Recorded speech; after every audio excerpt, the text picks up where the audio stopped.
Okay, good evening, All everyone. right, I can see that. Okay.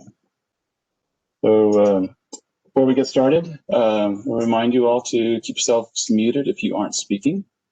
And during the lecture, please put your questions in the chat and the moderators will pass them on to the presenter. So tonight's presenter is Puck Curtis, returning for a second lecture in our series. Last time he spoke about the life of Geronimo Sanchez de Carranza, the inventor of our Destreza tradition. And this week he will be presenting on the art of teaching fencing, his experience as a fencing teacher, classical fencing pedagogy, and how to apply that model to Destreza. He's been practicing Destreza for over 25 years now, contributing research, teaching seminars and fencing and public exhibition bouts. He and I graduated from the Fencing Master's program of San Jose State University together in 2008 and opened the Sacramento Sword School shortly after. And since then, we've been applying and adapting our classical Italian pedagogy to teaching Destreza in the school and at seminars. And Puck is going to tell you all about it. So with that, I'll hand things over to you, Puck. All right, can everybody hear me? Yes. Good. Okay. So tonight we're going to talk about classical pedagogy, and we're going to try to identify what, and we're going to talk about how we might apply that and how people are applying that to historical traditions. But our first bonus round, anybody know who this amazing mustache man is? It's not me. I wish I looked that good. Eric cannot answer. He's disallowed. Anybody got a clue?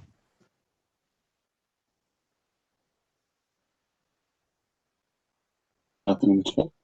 It is not. Peony? It is not Peony. All right, we've got one guess, and we're getting silence. It's Barbasetti. There we go, Luigi Barbasetti. That man is significantly terrifying just looking at him. But I thought he's a great example of like that sort of spirit that we want to bring to Destreza if possible. All right, so we're going to start by trying to identify what classical fencing is. And I think that classical fencing is orphan. It was left behind. And maybe we best understand it by looking at what came before it and what came after it. So what we find is this desire to keep the martial art of fencing as it becomes more sportified. So we get the rise of sport fencing. And here I want to talk about, and that's one of the Aristotle causes. We're going to talk about causes today because we're good Destreza people, and it's good for us to practice using these terms. The final cause is the goal of what this thing is. And in sport fencing, the final cause is to score more points than the adversary. But in a martial art, the final cause is to defend oneself with honor in a martial conflict. And we've got a pretty clear statement of the final cause from Edenhard. It's to defend oneself and strike while defended. That's a pretty nice statement. What happens in sport fencing, right? I'm in sport fencing. I need to get more points. I need to win some gold medals.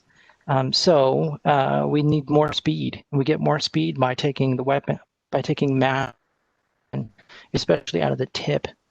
And that means things get a lot faster, and it's harder to judge. It's harder to watch. We move, so it creates this problem, right? You can't judge this fencing anymore because it's moving too fast. And so we move to electrification. That is meant to make the fencing fairly judged, but what it does is it removes human beings from the being the arbiters of quality. And so the martial technique degrades. What happens when you're using a saber that's electric? Do you need to strike with the edge anymore? No, you can just wipe them. But to somebody whose final cause is to defend oneself in a martial conflict, that becomes an anathema, right? That's not an acceptable solution. So if we look at traditional fencing or classical fencing, the goal there, the lesson and the weapons, you can't lighten weapons too much because it stops being the mirror of combat. And you need to train as you fight in order to be effective when your life is on the line. The other thing is that the traditional fencing, classical fencing, it still has a human relationship. So the fencers trained to satisfy human fencing teachers and human judges. That means is the heavier weapons, it moves more slowly. Human beings can watch it, they can appreciate it. And we've got stories about naughty fencing with one of the great French fencers, and they were drawing crowds in the thousands, overflow arenas. So the other thing about traditional fencing or fencing as a martial arts is a key focus on preserving martial technique. About this difference before I go on. I also think that one of the key tensions here, it sounds like I'm betting on sport fencing, so maybe I should step back just a second. Like, if the final cause is to score points, necessarily morally bankrupt, right? It's just not what we do. And I've never met a sport fencer who didn't have an amazing training ethic. So if you look down here at the last bullet point under sport fencing, they have highly focused training. So if the movement from historical fencing and historical pedagogy fencing is one of becoming better at teaching, there's a lot of lessons that we could learn from the sport fencing world about focused training. I'd recommend a book called, I think it's Epee 2.0, which has a lot of talk about. Okay, let's keep going. There's another interesting point, I think, is that go ahead. in our martial arts world, we always have this "what if they were sharp" thing, right? So we're simulating something, but in the sport world, they aren't. They are doing what they claim to be doing. There's no gap there. Yeah, there's no artifice, right? Right. There's no need to pretend.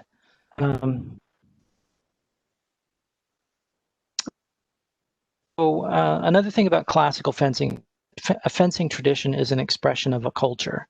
So it's attempting to preserve a martial first it's trying to preserve this martial context that may be lost in sporting play. So fear of death, training as if they were sharp.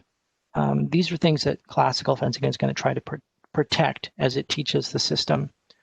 The other thing that Eric and I found, and that the Italians found, so this is a little bit of story time. When the Italians came across the ocean to San Jose to certify Maestro Gogler's his fencing program, they noted that it was more Italian in style than what they were currently teaching in Italy.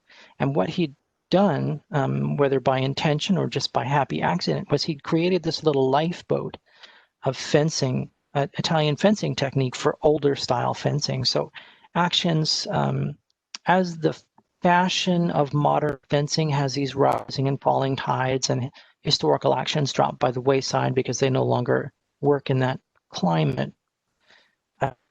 Classical fencing can preserve these things, like the Posada Soto and the Inquartata are a couple of big examples. And even in the one of the more recent Olympics in women's saber, I think it was Zagunis who presented blade in line, which seemed really odd to everybody, but she was able to win a gold medal by pulling out this technique that wasn't commonly used and confounding her adversary. So this idea of preserving techniques against fashion, that's a very classical idea because it's cultural knowledge that's protected, and it also has a real benefit too. So not only can you benefit from preserving culture, you can also benefit by preserving technique. The other thing that, because we were historical fencers when we started with the program, and so we'd gotten really used to this idea of reading books and trying to put the fencing together. Well, when you walk onto the floor with a fencing master who is part of a lineage and has decades of experience, that experience is wildly different from what you get trying to parse a book. And what we discovered was there was a lot of unwritten knowledge about teaching fencing, about, for example, setting distance, about how to get the most out of a student. This meta fencing knowledge, which is adjacent to the tradition, but isn't actually the fencing. That stuff is priceless, and it's really easy to lose. When I say that, I mean that really literally. Like Eric and I started, and we worked our way through it. And then the year that we tested for master, they shut the program down. And in order to test new masters, you need at least 3 masters to compose a board. So now with Maestro Sullins, who was our teacher, of us, we're able to collect a board and test new masters and preserve this tradition. But the truth is that Maestro Gogler, he was one of these lifeboats. He was like this Library of Alexandria. And we have to understand that every fencing teacher is going to be like that library. And we know that someday they'll be gone. And if you can't capture that knowledge for the community and pass it on to the next generation, it's going to be lost. So I think one of the ethics that both Eric and I is, it's really important to us. Like historical fencers, their ethic is oftentimes, I into this historical tradition, I want to restore it and I want to preserve it for the future. And classical fencing is a natural ally to that kind of thinking because they are traditionalists. They want to preserve traditions for the future, and they want to preserve them in an as intact as possible and try to preserve that original context. I'm like bad here, so you'll have to forgive me. I can't tell how much of this is useful and how much of this is me saying things that might be obvious. Let's keep going here. So we've looked at classical fencing. We're looking at sort of the negative space. So we looked forward into sport fencing. Let's take a look at historical fencing. And what do we know about what sets classical fencing apart from historical fencing? And last week we had a dialogue and we talked about changes in teaching method, right? So if we look at maybe our sole medieval text, which is 133, Tower of London manuscript, we don't get much, right? We've got names of guards, we've got some counters, and with these counters you can do plays. And I've created these categories here, but I don't want you to think of these as hard and fast categories. Think of them as muddy, and we're moving through them. So as we move from a 133 to Lichtenauer, we get things like the coded poem. We get theories, like intuited system of master and scholar and symbolism. That starts, and a lot of memorized forms like we see in Montante, right? So you're going to do these exercises. You're going to repeat and repeat and repeat these forms and counters. And by repetition, you will learn the system, right? And the system may not be plainly stated. It may be delivered in code. We get into the Renaissance, and that doesn't fly so much anymore. We've got a group of reformers like Vigiani, Agrippa, Carranza. I think you could argue that Grassi is part of that Reformation movement. And so they're going to put their theory right up in front, right? They're going to explain it to you and try to make it as plain as possible. There's much more structure to the way that they're presenting the material. And when they show you counters, a lot of times there's going to be analysis of the counters where they talk about possible alternatives, and they may explain why something works rather than just showing you the plays. This is sort of this progression, right? We get to classical pedagogy, and now theory is an essential part of the tradition. So no theory, no ticket. You don't get to teach anymore if you can't explain what's going on. The other thing that class pedagogy does is it provides a structure. The progression of instruction becomes important. So instead of thinking solely about the fencing or the system, you're seeing authors now work to develop the presentation of the system, this meta fencing idea of how do I write a good fencing book and how can I take people through this? What's the proper way to take a student from beginning to end? now we're starting to see counters, drills, and exercises, strategy and tactics. And it's not that these things don't exist in the earlier stuff. It's that they're much more prevalent, much more important in the classical stuff. You could make anybody could jump in and like defend their favorite like early Renaissance master, like Fiore's system. He's really, really good. And I think there's a lot there, but I don't think he quite hits this classical definition, because he doesn't lay out a progression. He isn't clear with his theory, and a lot of that has to be intuited through symbolism. Any thoughts on that? Anybody want to call me out? Tell me I'm a Yahoo. I won't tell you you're Yahoo, Puck. This is David, but I will say that one question is why they wrote the manuals. I'm not sure they wrote them to be a pedagogical manual for a long time as we look at them. I think it was Bob Sharon was talking about how the manuals from Fiore seem to be a student's kind of memory joggers of what he learned in the swordplay. And I would also argue that it took a couple hundred years after Gutenberg created the printing press for people to learn how to really print books and to, line them up well. So this was a learning process for them as well. So that would be my only response to what you just said. Yeah, I think that's a good point. The idea of organizing, like this PowerPoint, right? A lot of theoretical knowledge about how to write and present information goes into creating a presentation like this. But that kind of writing style was still being developed. So I think that's a really good point. Let's keep going. And kind of to the point, like what was Fiore doing? Let's take a look at some of the history of classical Italian fencing. And this is based on, sadly, Tom Leone's SalvadorFabris.com site is down. It's gone. But I highly encourage you to go to the Wayback Machine and take a look through that, because a lot of the really good early Italian fencing research was done by Tom Leone and Steve Reich. And they've got some really good articles up there, or they had. But you can still get to those through the Wayback Machine at SalvadorFabris.com. So we want to talk a little bit about history of classical Italian fencing. And Italy is into this war of unification in the 1800s. And finally, boom, we've got this state of Italy, right? We've got an Italy, let's make some Italians. And part of that is the fencing, because we're going to create an Italian fencing culture. All right, early 1880s, Italian fencing under threat by foreign menace.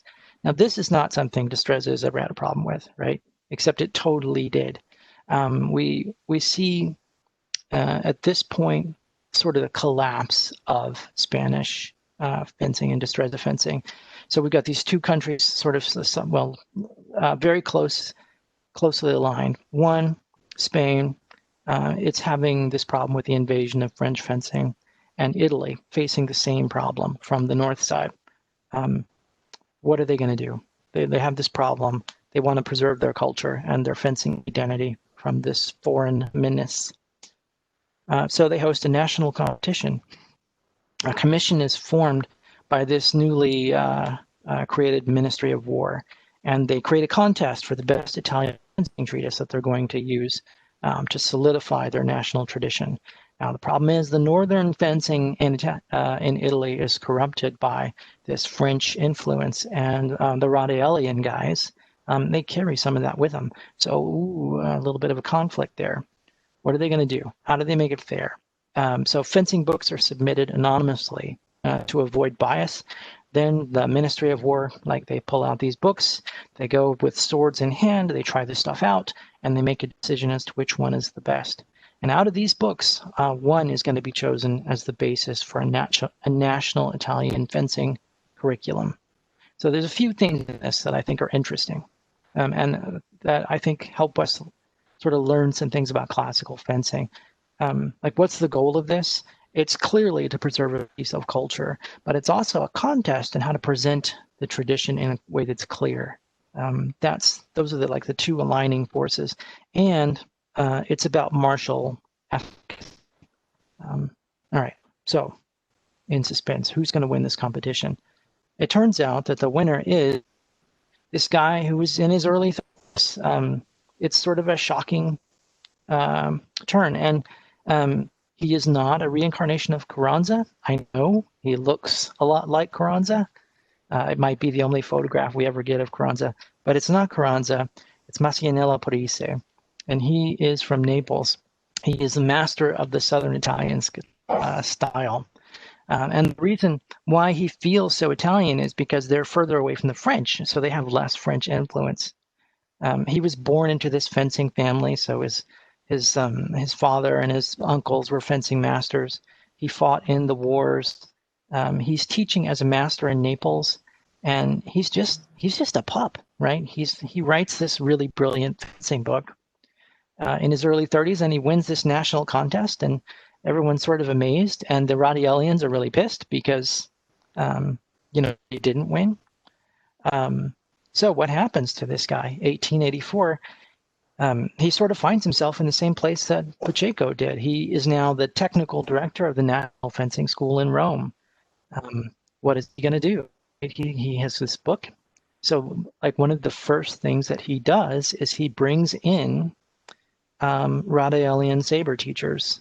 And by doing that, he heals that breach, right? So not only is he like pretty good at fencing, he's also politically pretty astute too, because he was able to unify the tradition. And one of the interesting things about that North Italy, South Italy thing, that feud still exists. I met a classical fencing teacher who was angry at me because I was on the other side of that. So that French influence school, I was a jerk because I was part of the Southern Italian school. But we will not mention any names. But I think it's amusing that political rift still exists in some ways, kind of like the Pachecista, Carrancista rift. All right, any questions before I keep going?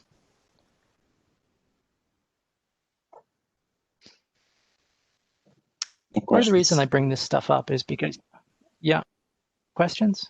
No questions. Yes, questions. So part of the reason I bring this stuff up is because I think that like isn't just the story of like parries and repos. It's also about the people, right? So there's a history of beings involved, and I always think they're really interesting. All right. This is a plug for Chris Holzman's translation of Parise. So Parise's book is really, really good. And you should take that with a grain of salt because both Eric and I, we're in his fencing lineage, so we practice the same style. And if you practice the Northern Italian style, we hate you. But this is the translation of Holzman's book, or of Parise by Christopher Holzman, and it's really good. You can get it off Lulu. If you're interested in Parise, if you're interested in classical fencing, and I'd highly recommend going and picking it up. It's very opportunity. So what are the key points about Parise's book? It's this wonderful, it's an intentional mechanism to preserve culture. It's plainly stated. It's really well organized. He had to win the contest to get there. The fencing is martially really good. It's good technical fencing. And he teaches with a really clean progression of skills and theory from beginner to advanced. So it hits all those boxes of classical fencing that we're looking for. Also, he produced some really excellent fencers, like world-renowned fencers. Greco is one of his, and of others. The other really cool thing about his book is it serves as this really great way station. If you jump into Parise's book, you can go forward into classical fencing and modern fencing. If you jump into Parise's book, you can go backwards into rapier fencing. So a really good sort of waypoint, a middle ground between these two places in the tradition. All right, so the classical idea is, or I'm gonna make this. Don't trust me to be the sole person defining classical fencing, but to me, let's make this argument that classical fencing or a classical approach is when a tradition becomes a system, right? Like the way that I do dishes could be a messy mess, right? But in order for it to be a system, it has to be well organized. I have to be able to teach it to somebody else, and it has to be coherent. It has to be logically complete. So a system is an organized dish with coherent structure. Provide value to the teacher and the student, and it must be functionally complete. Eric, I think you had another thought on this. We talked about it earlier. What was that? I don't remember offhand what it was. Then I think I'm perfectly correct. Does anybody else have any thoughts? We were talking about the definition of classical. Yeah. Part of what we see in classical fencing, and we see this in some other classical topic things, right? Like some music, like that. And the classical fencing period is not quite the same as the classical music period, but the approach is there. Where it's broken down. We see a system is broken down into its little parts, scientifically or systematically, but then it's reassembled into art. Yeah, so I really like that too. It's not just the theory; it's also the practice, right? And the theory has to be understood, and the science. And this is why we see fencing books. Some talk about the science of fencing, and some talk about the art of fencing, and their focus is on one or the other, but they include both.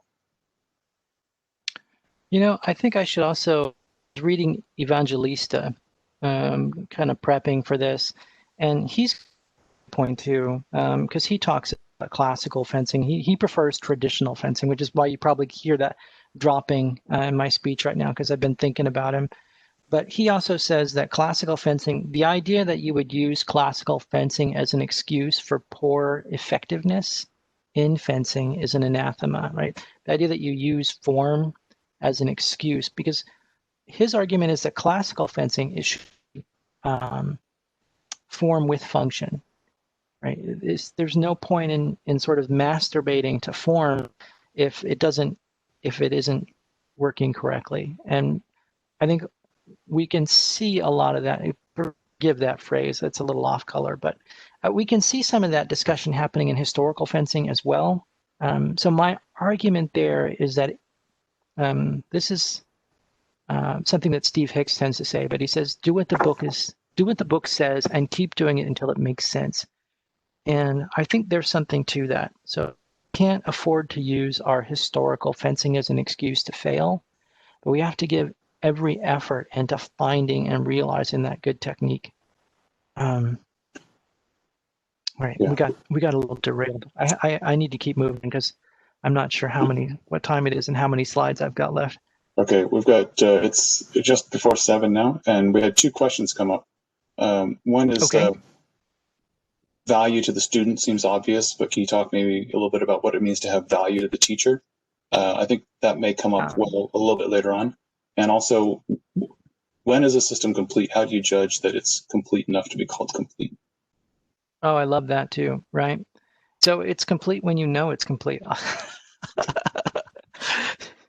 So that's a qualifier, right? Qualifiers or a judgment of quality, those are going to be notoriously ambiguous. So instead of answering directly, what I do is I'm going to, I've been doing some reading to get ready for this, and I'm just going to bust out some of that. Edenhard said that you should compare a tradition to a circle drawn by a compass, and that the science is going to take you down this path. And you know that it's correct when you reach the end of the path, you're back at the beginning, and you can continue to go in an infinite way. He makes that analogy that a good fencing system is like a compass, and that the measure of the compass provides the circle, and as you walk that path, you can continue to go. I'm going to get more in detail about what I view as functionally complete. So I promise I'm not putting you off, but I just thought that was an interesting question, and Edenhard's an interesting guy. When I say value to the teacher, what I mean is a classical fencing text should provide the teacher the tools that they need to take a beginning student forward in a flowing and logical nature from beginner to intermediate to advanced. And it needs to hit each of these waypoints in the tradition. You look at the Renaissance texts, and they're trying to do that, but they're jumping around. Sometimes they contradict themselves. To be fair, sometimes classical teachers do too, but they're not as well organized. But classical texts, they have to try to provide that pedagogical value to the teacher. I hope that answers the question. Let's keep going. So this is an example of a structure that we might use to understand fencing. And I've sort of pulled back from fencing a little bit. So maybe you could call it a little bit pixelated, but it's big picture fencing. And let's talk about it. And we've got wounding and defending. We've got offensive actions, which are simple attacks, compound attacks, renewed attacks, multi-attacks, attacks with two hands, wow, counter offense. And then we have defensive steel and defensive motion and some different ideas about that. So we had that question about how do we know if something's functionally complete? Do you guys think that this is functionally complete? Or would you argue that there are things missing?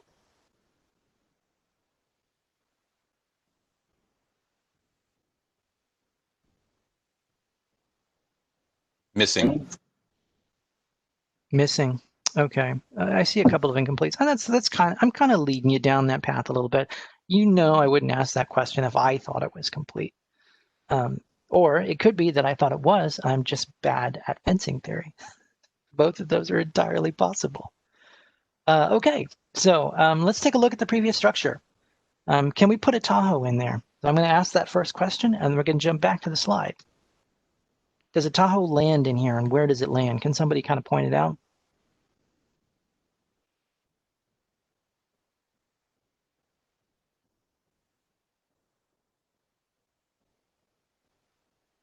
I can't take it. It lands under defensive steel.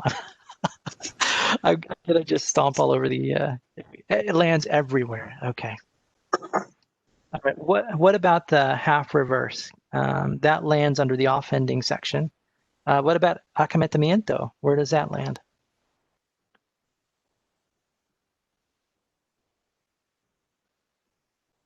Feints. Yeah, we can land it in feints. I'm pretty happy with that.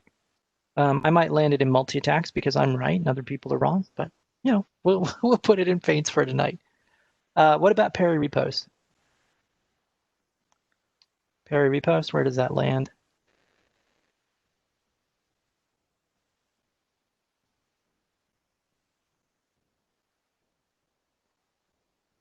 It's a little goofy the way that it's set up, but it would land in defense and then it would move to wounding, right? What about the medio? Where does the medio land? Medio.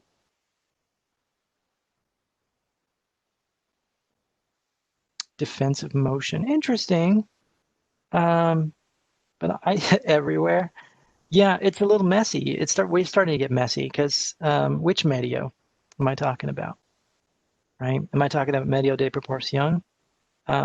Because it's not really a defensive motion. It's moving forward to offending opportunity. And then we have medio proporcionado. That's my offending place. So we could put that under wounding, maybe. But what about just the concept of medio? Like between two extremes lies this virtue. It's not landing anywhere, really. So we're missing some stuff. It's a good try, buddy, but we have failed. All right. What about our considerations? Proprio, propriato, and transferido. Where does that land? What are we missing? Can anybody identify, like, what is it that those three considerations are really talking about? Timing. Yes, they are about timing and time. And we haven't, with this structure of wounding and defending, we haven't really laid down any theory about timing or distance yet. All right, so that brings us to this thing. What do we need to be functionally complete? I promised I was going to get there. And maybe this is functionally complete, maybe it's not. But it's what I put together as sort of a working guide. We need some offense, we need some defense, we need tactical actions. What do I mean by tactical actions? Those are actions which aren't necessarily offensive or defensive, but might improve your position. They might give you knowledge. So when I say probing, I'm not trying to be perverted about it. Rather, what I'm trying to do is use actions which provide me with information about the adversary. Or we might have actions of concealment, things that I'm doing which are intentionally bluffs to make the adversary think, hey, I'm more of a circular parry guy than I am a direct parry guy. And you should use that information incorrectly later. Invitations, right? That's not really an offense or a defense. It's a change in placement that's going to like draw you in. So we need a slot for these kind of tactical actions. We need to understand footwork and distance. And then we need to have theory about time and timing and opportunity. And those are three different things. We need to be able to qualify actions in the context. We need a way to sort good from bad, right? Carranza was real big about sorting good from bad. And not only can actions be good or bad, we need to know, like, is this a good place to use a circular thrust, or am I going to get hit in the face? That kind of qualification between good and bad. And we need to have theory which is still martially effective. All right, and this is a pretty little diagram I do in Art Deco style, just for you guys. So at the bottom here, we have this theory on martial effectiveness, and this is sort of the foundation on which other things rest. We move up to understanding of footwork and distance. Inside that theory on martial effectiveness box, you need to understand that time, timing, opportunity, medio, all of these things are sort of packed in there. Think of each of these boxes as a bucket, right? Where we're going to sort the items of our tradition, and they contain smaller buckets of smaller scope. And each one rests on top of the other. So theory, timing, we need to understand those to get up to footwork and distance as more as a teacher at this point than a fencer, but a good fencer needs to know these two. Tactical actions, those preps, like let's say that I want to take your blade and use a general to carry it from one line to another, and then boom, I'm going to hit you with my offense. Or what if I want to take your blade and cover it with an atajo? But the first thing that I need to do is, what's a good example of a defensive tactical action? Really, it's about a change in placement, typically. Like if I have an atajo on the inside, I could take a small retreat, move to atajo outside. Or if you have atajo on me, I could use the movement of increase to gain the atajo and get to the defense. So movement of increase is a tactical action which changes placement. All right, any questions about this? Does this make sense? All right, so we're going to use this sort of bucket system to keep going. And we're going to look at Pacheco and how Pacheco sets up this tradition, because he's inheriting a tradition from Carranza.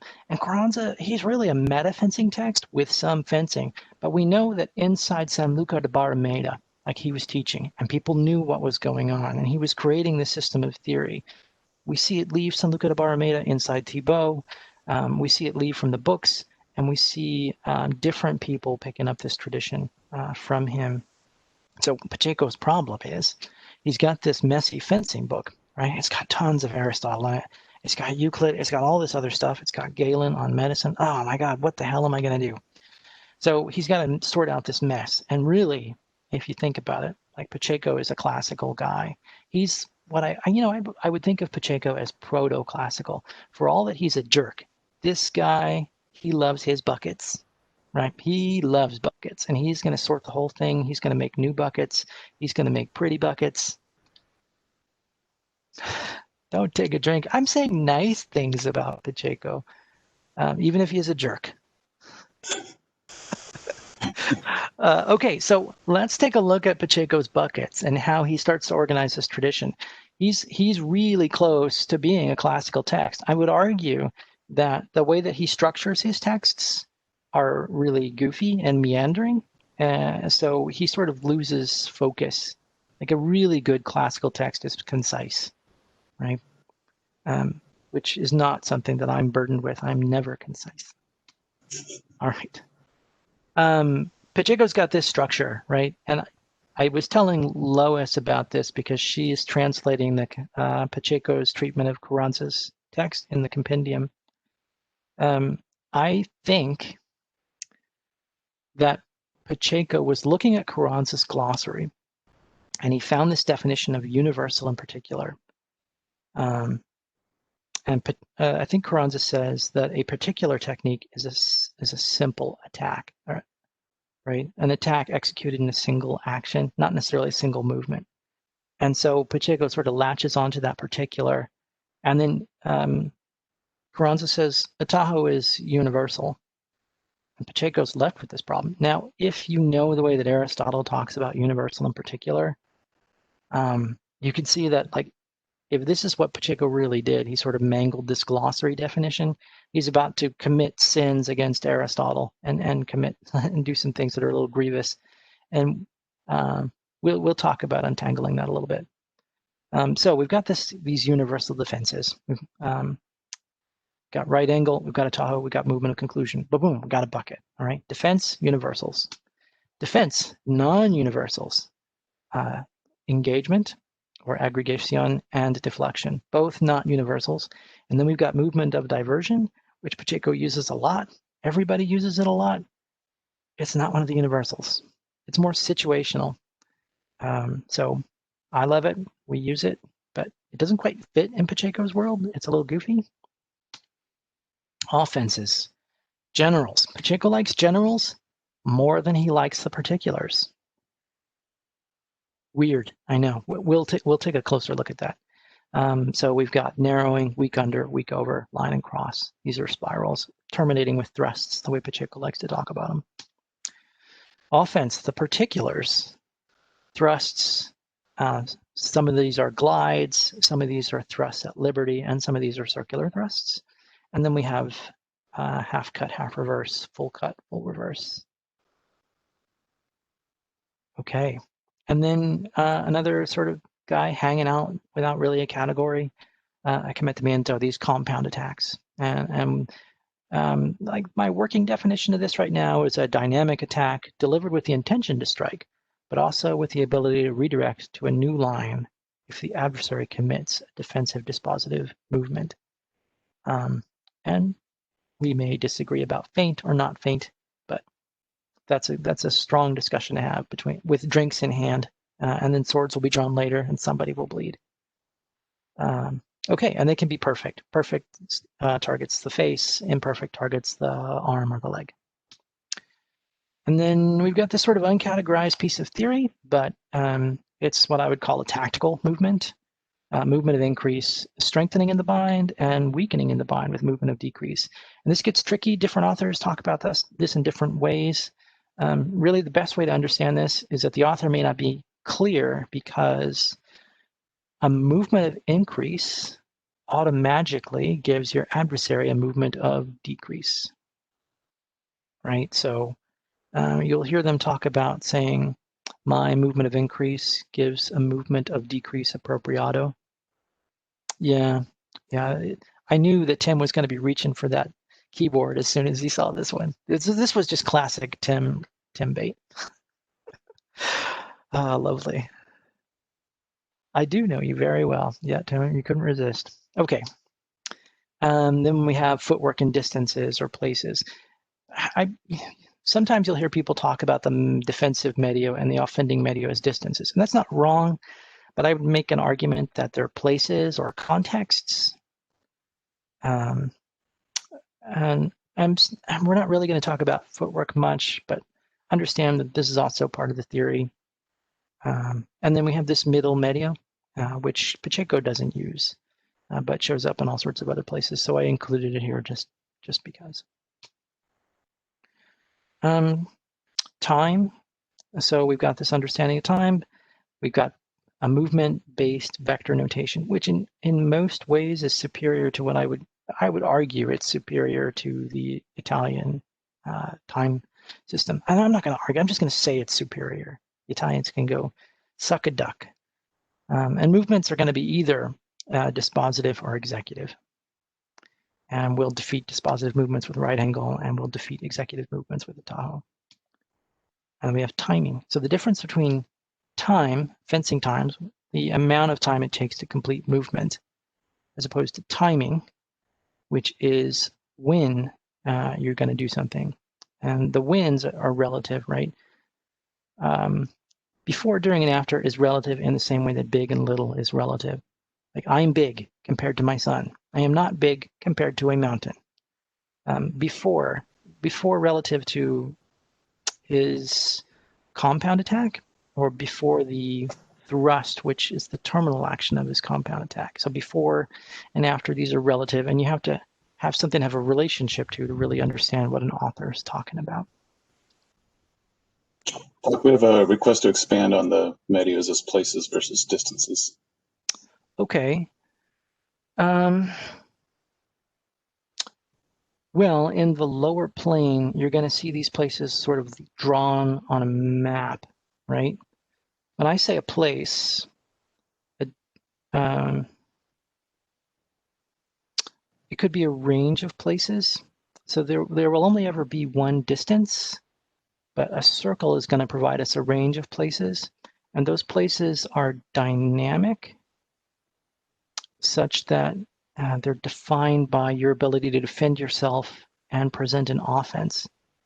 But that also is dynamic in the sense that the adversary's posture, their weapon in their hand, whatever you identify in that moment can change defensive medio. Does that make any sense? The attack that you're going to use in that moment changes your offending medio. So thrusts have different offending medios than cuts. So like one of the struggles with finding a medio is that you have to know the science well enough to understand all of the context around you, all these causes that are going to feed into your sort of your Destreza engine in your brain and body. And then you have to produce the right answer. And when you do that, you create art. When you do what I do, you create like a calamity. But the goal is the art, right? So is it a distance? No, it's more like a situational context, a place in which we seek to find ourselves where we've achieved virtue. I think that's really the main thing, is that there are additional contexts associated with place versus distance. Distance is certainly an element. It's one of those contexts. But Figueiredo says there's the medio proporcionado, that has all the things that we know, right? But if you're where you think is the medio proporcionado and you get hit, then you're actually just at the determined distance. Yeah. And I didn't necessarily intend this to be like a walk through Destreza theory, where I think most of us have a pretty good sense of it. We're just sort of trying to drop into buckets. I will say here, so as long as you don't mind, we'll keep talking about it. So proprio, appropriato, and transferito, these are closely linked to the timings, but a timing exists independent of a human actor, if that makes any sense. There's always going to, like, discreetly, we can determine when is before and when is after something, but a human being will take opportunity, right? And that opportunity, so proprio is seizing of the before. Appropriato is the seizing of the during of that opportunity by a human being, and transferito is that stealing of opportunity from the adversary for yourself. There's one other thing about opportunity here, and an older style of talking about intention. The first actor uses first intention, and the responder uses second intention. And Carranza tells us specifically that the person who lies in wait is really the one who's practicing good Destreza. When you force the adversary to act first and you respond to what they're doing, that's the really juicy good stuff. Today, we might use second intention as a way of describing compound attack. All right, so I said we were going to talk about Pacheco's hierarchy of dignities, and This is a little bit weird, and it doesn't make a lot of sense when you first look at it. And I've been sort of looking at it within the last couple of days, trying to sort of come up with a way to explain this. And you can see, like, the defenses are at the really top, right? He loves those, and the attacks, even the really good attacks, are down at the bottom. And then the generals, which are compound actions, what? They're in the middle. Why are compound actions better than simple attacks? They take a lot of movements, Pacheco. You're breaking my head. All right, so first, I think Pacheco's mangling the Aristotle. A universal is meant to be a form, and I think that's what Carranza was talking about. An ideal form, right? There's this ideal Ataho out there. No, it's so good, right? Super Ataho. That thing which is the Ataho. But if I do it, I'm going to form a particular Ataho, right? And when Carranza's writing in his glossary, he writes that an attack is a particular and the Ataho is a universal. And I think Pacheco grabs onto that and starts to mangle it. But let's look at one way of understanding this. Let's leave aside particular, general, and universal and talk about this hierarchy. We can just call them names for the moment. If you look at the attacks, the way in which they are probably weak is that if you make an attack, you expose yourself to the adversary's attack, right? Especially if you do it in false time. But a general, we move up. A general addresses the adversary's weapon, right? So we collect that weapon and we move it, and only then do we attack. So if we understand that it's about control of the adversary's weapon and exposing ourselves to threat, then it makes sense that the strongest of this list would be defenses, right?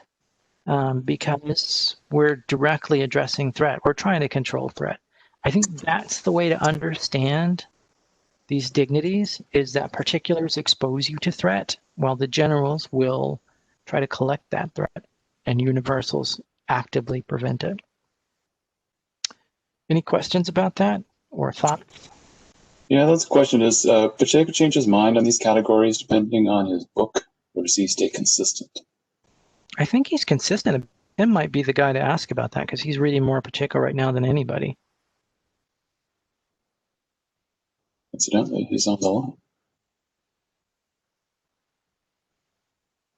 But I think he's consistent about it. And the reason I think that he's consistent about it is because Etenhard has a response to it.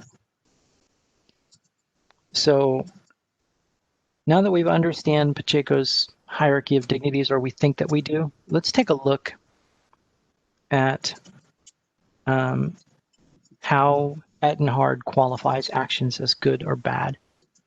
Right? He's going to take a close look at these generals because he does not like. I mean, that same reaction that I had about generals being in the middle, like Etenhard is a really similar reaction. And what does Etenhard say? He says, if you're looking for this, by the way, this discussion, for those nerds out there, like me, I love you all. Start at folio 217 in Etenhard and just start reading. That's the section I'm talking about right there. So Etenhard says generals can't be these spiraling actions. They can't be general because the general that you're executing contains a particular. It is a spiraling action followed by a thrust. It doesn't make any sense for a general to contain a particular. Why are you doing that, Pacheco? It's wrong. So that's his argument, right? It doesn't make any sense. So he reclassifies everything.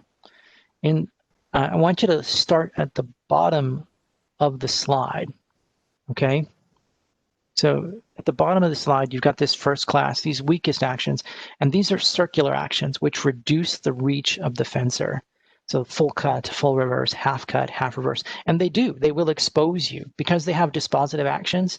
They have less reach and they will expose you to attack, right? And now we're getting this clue as to Pacheco's hierarchy as well, because this sort of exposed to attack idea lines up with what Pacheco is describing in his dignities.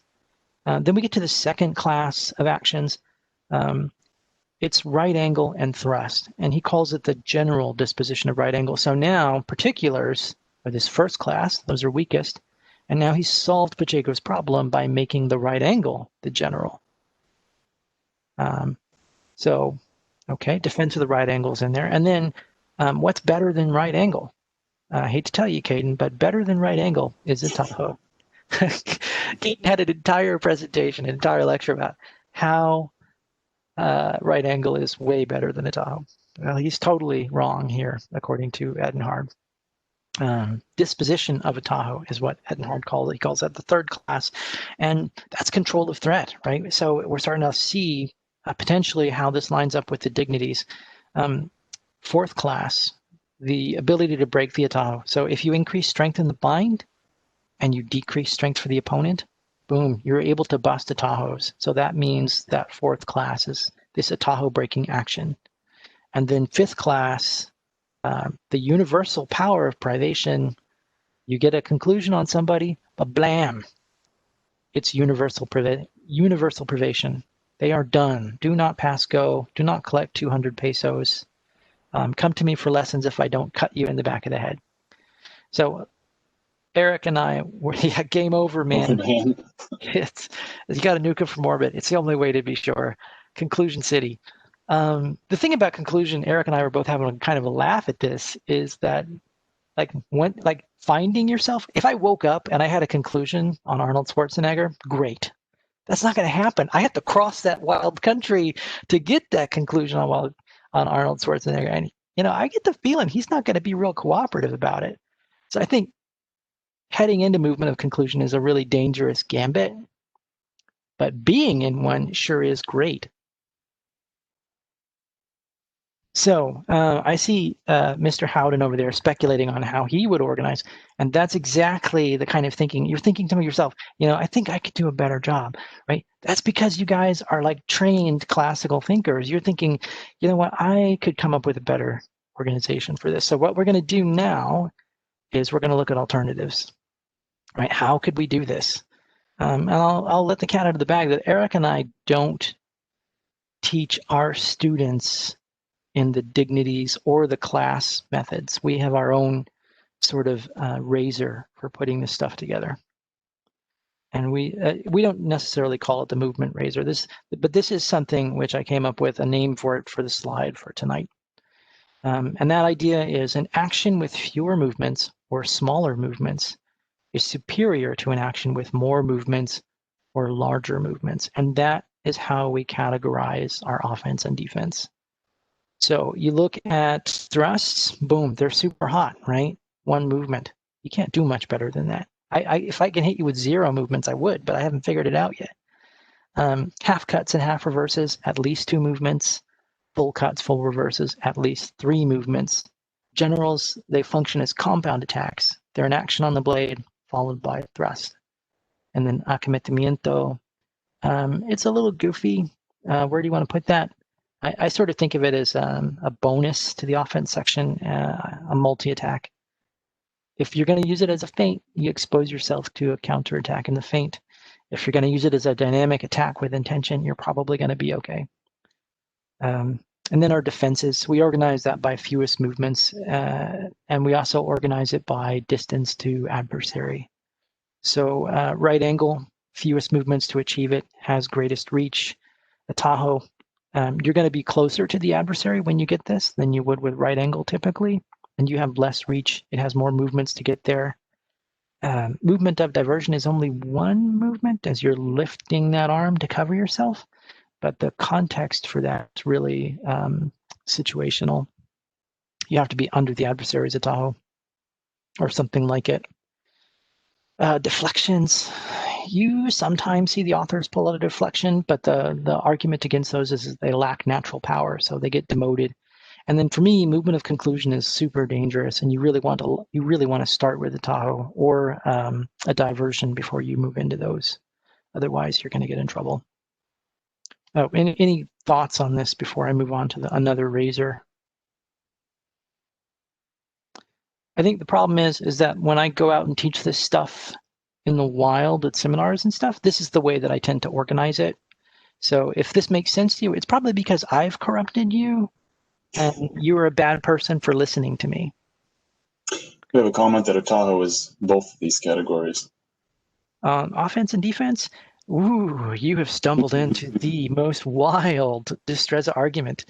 Some people are going to say that. Those people are wrong, and they will go to hell. But why? Why? Why will they go to hell? So that is Pacheco and Ettenhard saying that.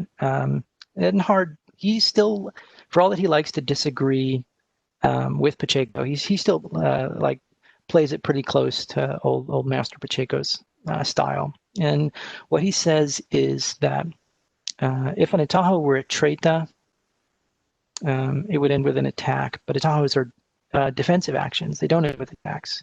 You might pair an Atajo, just like the general. You might pair an Atajo with an attack afterwards, but it's not really an attack. So maybe it's because I've got here offense and defense, because we might take an offensive Atajo to seek position, but it wouldn't be an attacking position, right? Anyway, let's keep going. This is a different kind of razor, and this is more in line with the kind of argument that Alberto makes in his book.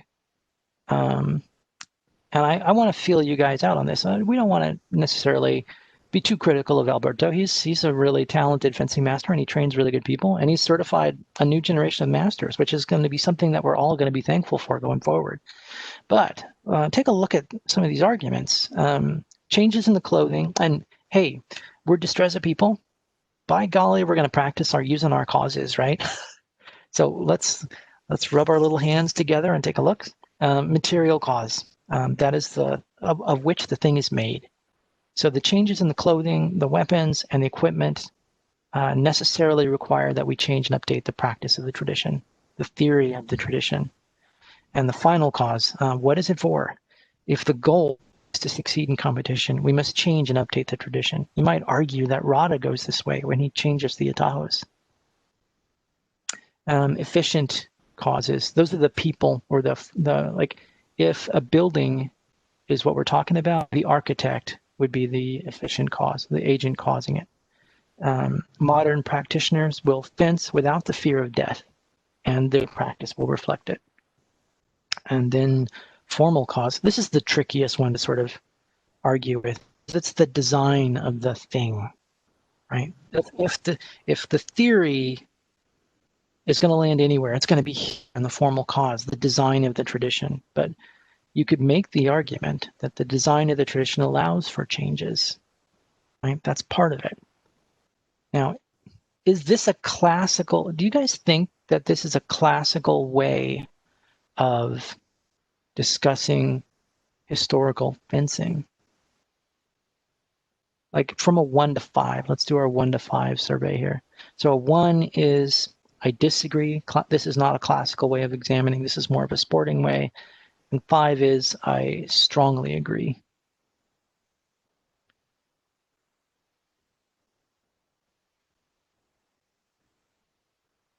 Fours, fives, a 3. All right. So I'm going to make the argument that a classical fencer would try to preserve the martial context, right? That fear of death. They would seek to preserve the original tradition as best they could and create this sort of lifeboat. Changes to competition rules still fall under final cause? I think they probably would. I mean, because the final, it depends, right? You are a final cause unto yourself. If you walk into, let me explain what I mean. If I walk into that tournament with my Destreza sword and my goal is to win, then the rules become part of the final cause. If my goal is to fence in the style of my forebears and protect it and preserve this tradition, then the rules only slightly affect what I'm trying to do. Does that answer your question? Hopefully. Yeah, you are a final cause unto yourself. Yeah, each of us is. Okay, can we think about other razors that we might use to sort the, because we've got we've got this big tradition, and Pacheco really has done a pretty good job of sorting into buckets. He's got some misses and some strangeness, but what other razors might we use to sort these pieces? Does anybody have any thoughts?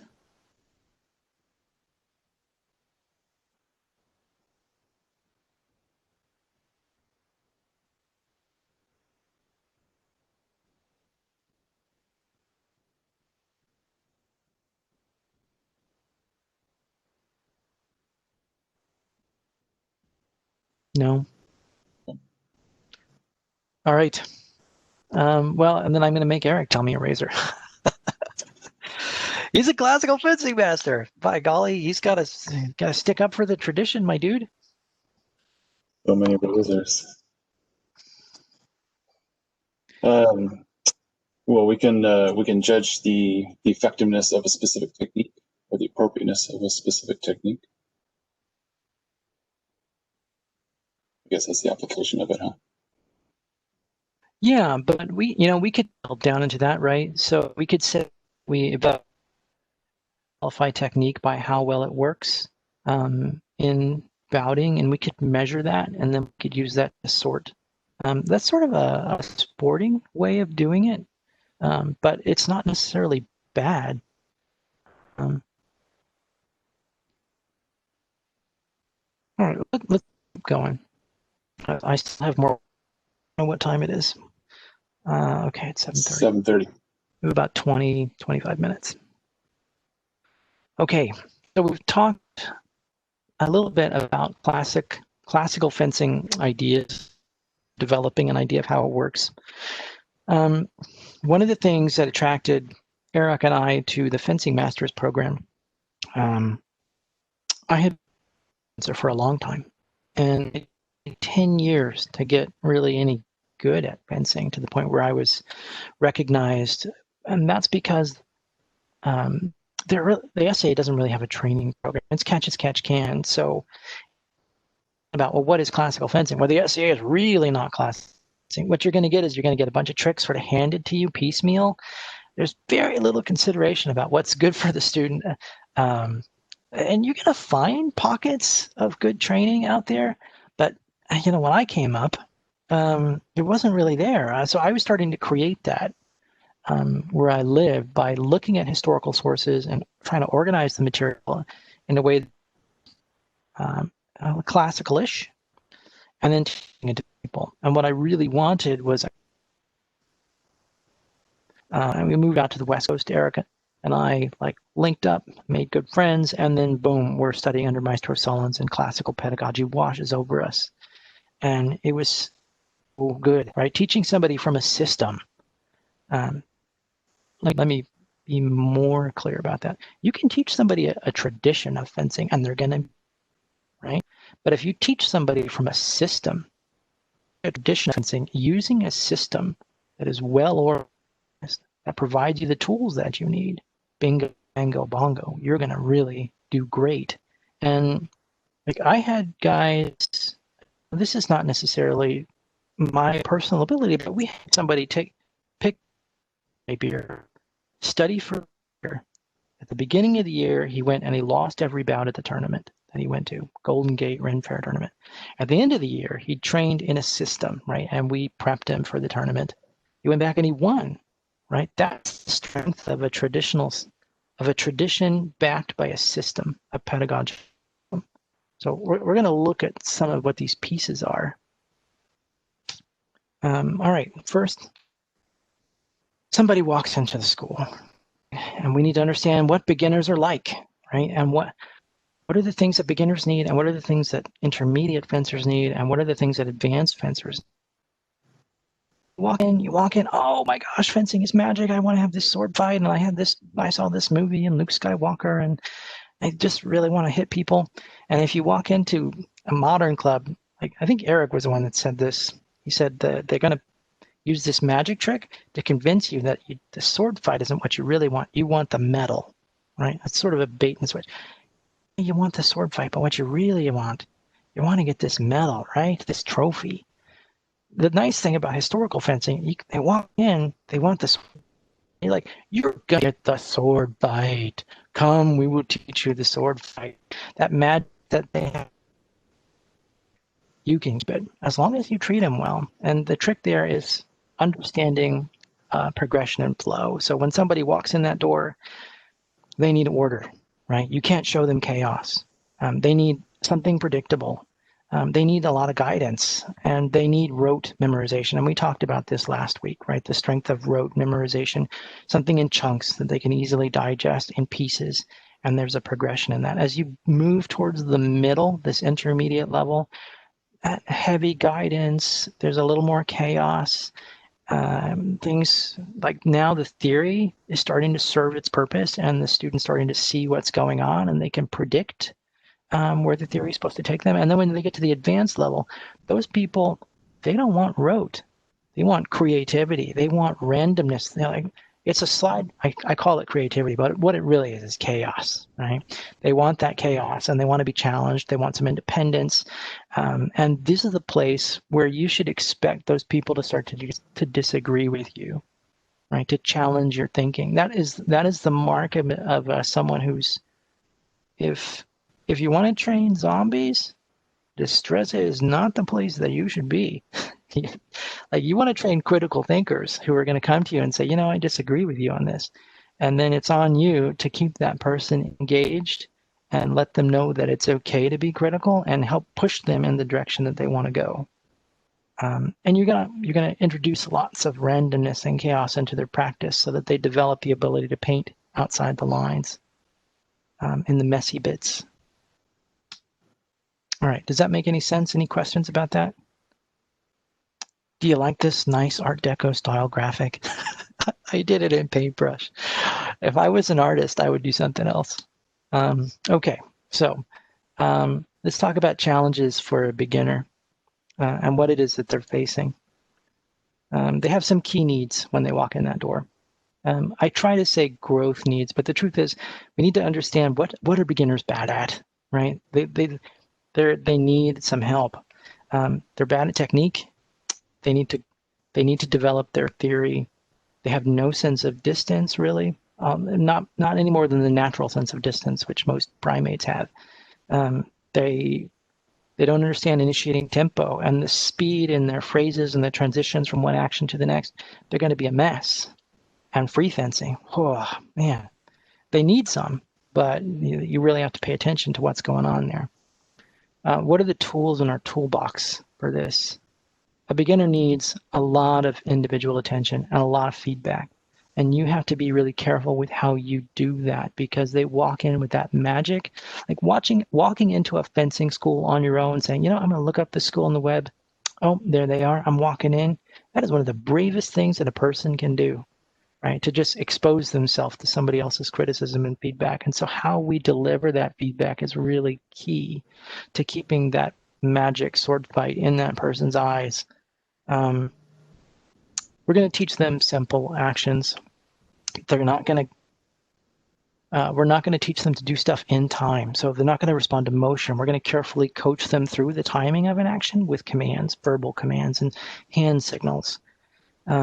They have really not developed a sense of fencing distance, so we're going to use little or no footwork in their actions. We need to carefully organize our theory in chunks that are digestible so that they can learn that stuff. And we present it to them. We make sure they understand, look, this isn't something that you need to memorize. This is going to wash over you continually. You're going to get it. Don't worry about it. There's not going to be a quiz. Well, we have a quiz at the beginning of every class. But they're not expected to have the answer. And if they're going to fence, this is actually straight out of Carranza. Carranza says they should fence with you, or they should fence with a friendly provost, right? And when they lose, they should understand it's not a failure of the tradition. It's that they have a need for growth, right? I'm really careful about fencing with newcomers. Okay, let's keep going. Beginner training. What do beginners like, and what are they maybe not like? They like learning to hit people. I've never had somebody who, well, sometimes it takes a little while to get people to hit, but that first hit with a sword on the instructor, you want to see if you can get to that point as quickly as possible, where they're hitting people with a sword. If you keep hitting the student, that can freak them out. So you want to build that fortitude in a student. That's what the classical masters would describe that as. When you're an instructor and you're receiving hits, it's about building fortitude and being a solid instructor. A fencing master, it's not unusual for a fencing master to have taken 10,000 or more hits in the service of teaching the tradition. Don't judge a fencing master by the bozos they trash, but rather by the bruises that they bear on behalf of the tradition as they teach it. Okay, so beginners like success-based training. I watched a guy in a park teach a kid, and he was just defeating the kid over and over and over, and then like sort of haranguing the kid. Sometimes the most important lessons that you learn in life are the negative examples. We came to the fencing master's program, and very rarely does the teacher strike the student. It's about building the student, building their confidence, building their power. That's a very Italian way of thinking. Like, we want to build a fencer aggressively. We want them to succeed. We want them to show a dynamic, exciting style of fencing. That's a very Italian way of thinking, and we've brought that success-based model into what we do. A newcomer likes to have dramatic actions, like big circling cuts, grapples that end with the other person like bent over in your sword on the back of the neck. That's the magic of the sword fight. And I like that stuff too. But if somebody comes in and you can take them into that place, they get a moment to enjoy the benefit of what their dream was when they walked in that door. I talked about chunking up theory for easy digestion earlier. And one of the things that you want to avoid is having that student feel out of control or threatened, right? So if you've got somebody who's not a good drill partner or who changes the drill, you need to make sure that person understands that is not okay with my newcomer. It's a good idea to have beginner classes and to make sure everyone understands that when you're working with a beginner, you're not going to change the drill. You're not going to hit the student unexpectedly. Things are going to be simple. So we're not going to use, you want that person to realize that they can succeed. If they walk into a class, and we're guilty of this sometimes too, they walk in the middle of a section, and that section includes compound attacks. That beginner can get tossed into the deep end, and trying to work through that compound attack is just repeated failure after failure as they feel like they're not cut out for this, when really what it is you've asked too much of them, and it's better to simplify the action for them because you want to build on success. They like rote drills with predictable outcomes because it lets them build mastery, right?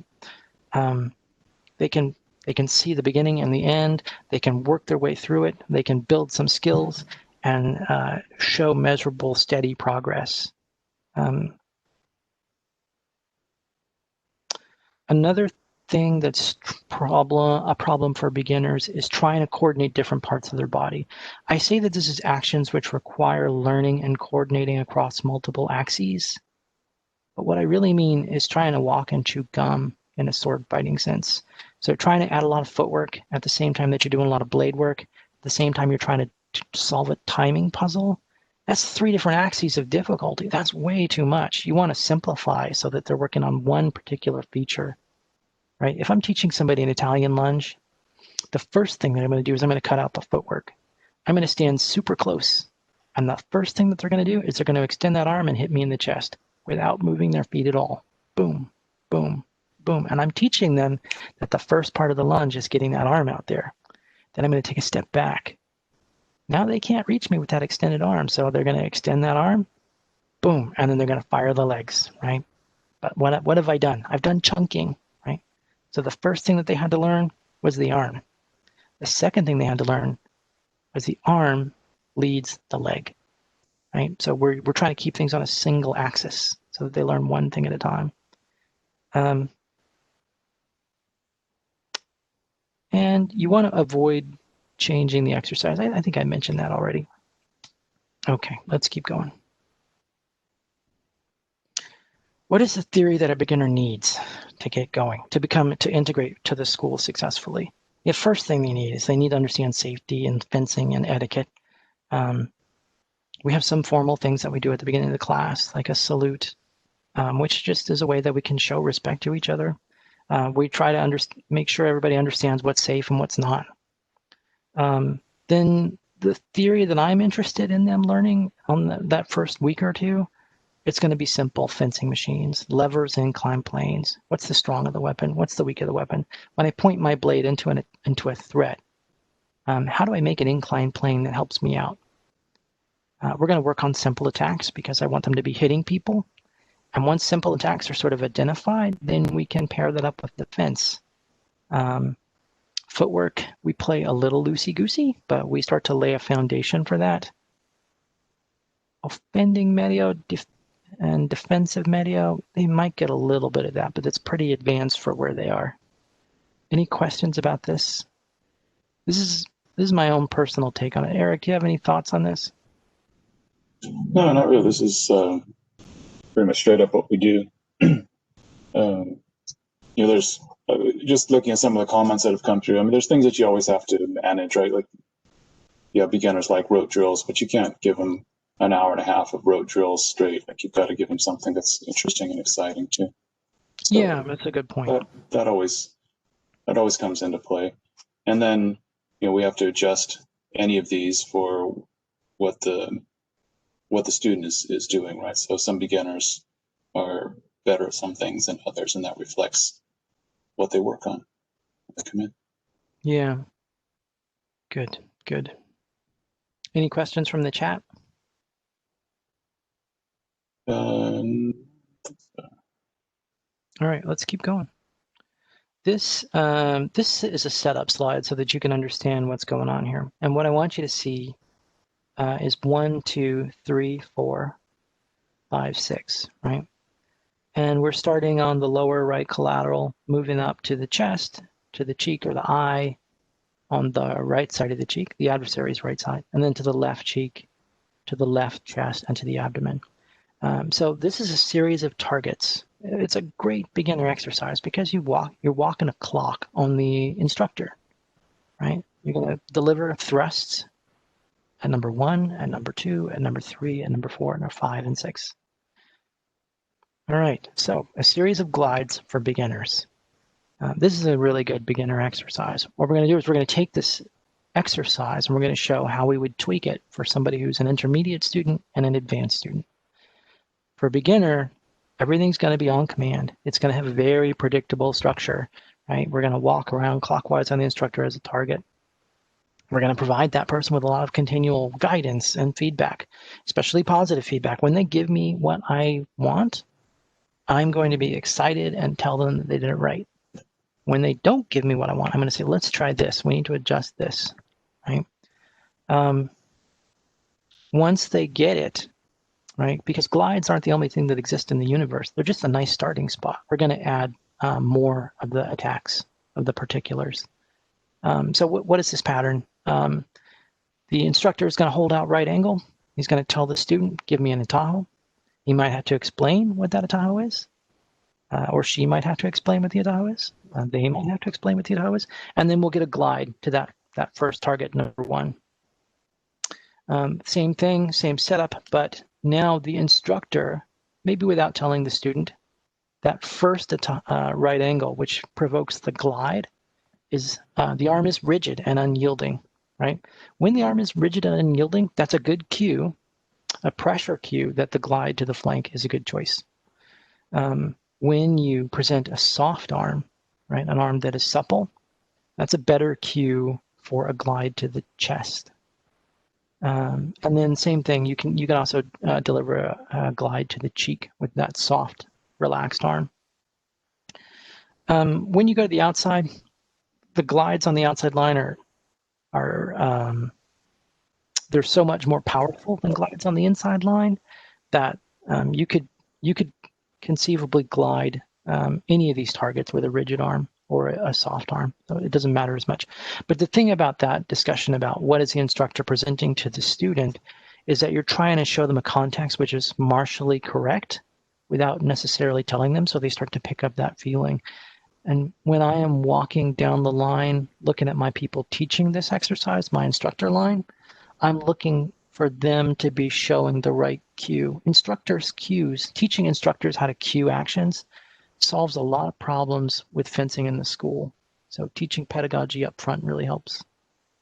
But that's more, you hit that once somebody becomes an intermediate student where they need to be able to do both sides of the drill. All right, speaking of intermediate students, challenges of the intermediate student. So Puck? Yeah. We're at 5 to 8 right now. So we can go beyond 8, of course, we often do, but just a time check. Okay, we're in the bottom half of this, so I don't think we're going to make it by 8, but I don't mind going over. But if you have to leave, Eric will take down your name and I will put you in my book of people that I no longer like. or you could leave if you need to. It's not a big deal. Okay, so challenges for intermediate students. What are these people? What do they need? They need to start learning compound actions and phrasing, right? So feint combos would be an example of that in classical fencing. For us, compound actions would include things like generals or depth of phrasing where you're reacting to an adversary's parry, or maybe you're looking for acometimientos at this point.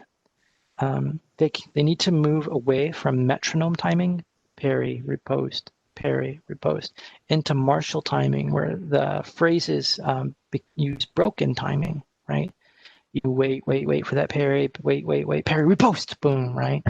That's not metronomic timing. It's syncopated timing. It's interruptive timing. And that's the thing that intermediate students, they really need to learn that. So you watch, for a beginner, you're watching technique.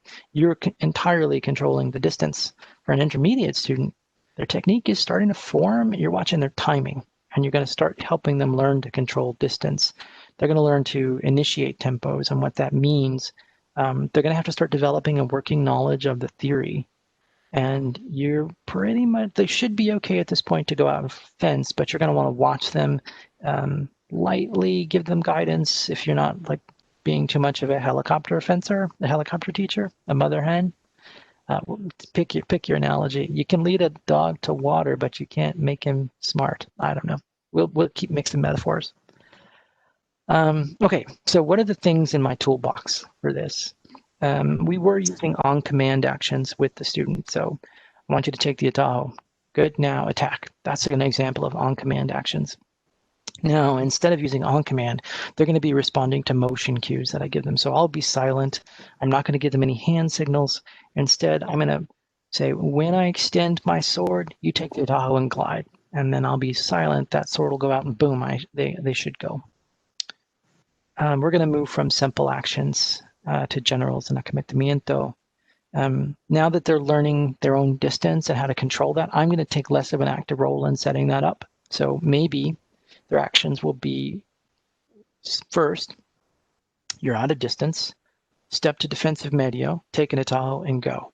That adds an additional layer of difficulty because now they're responsible for the distance and they have to get it right. We're going to start tying theory to practice and encourage the student to start doing self-analysis, start thinking through the theory.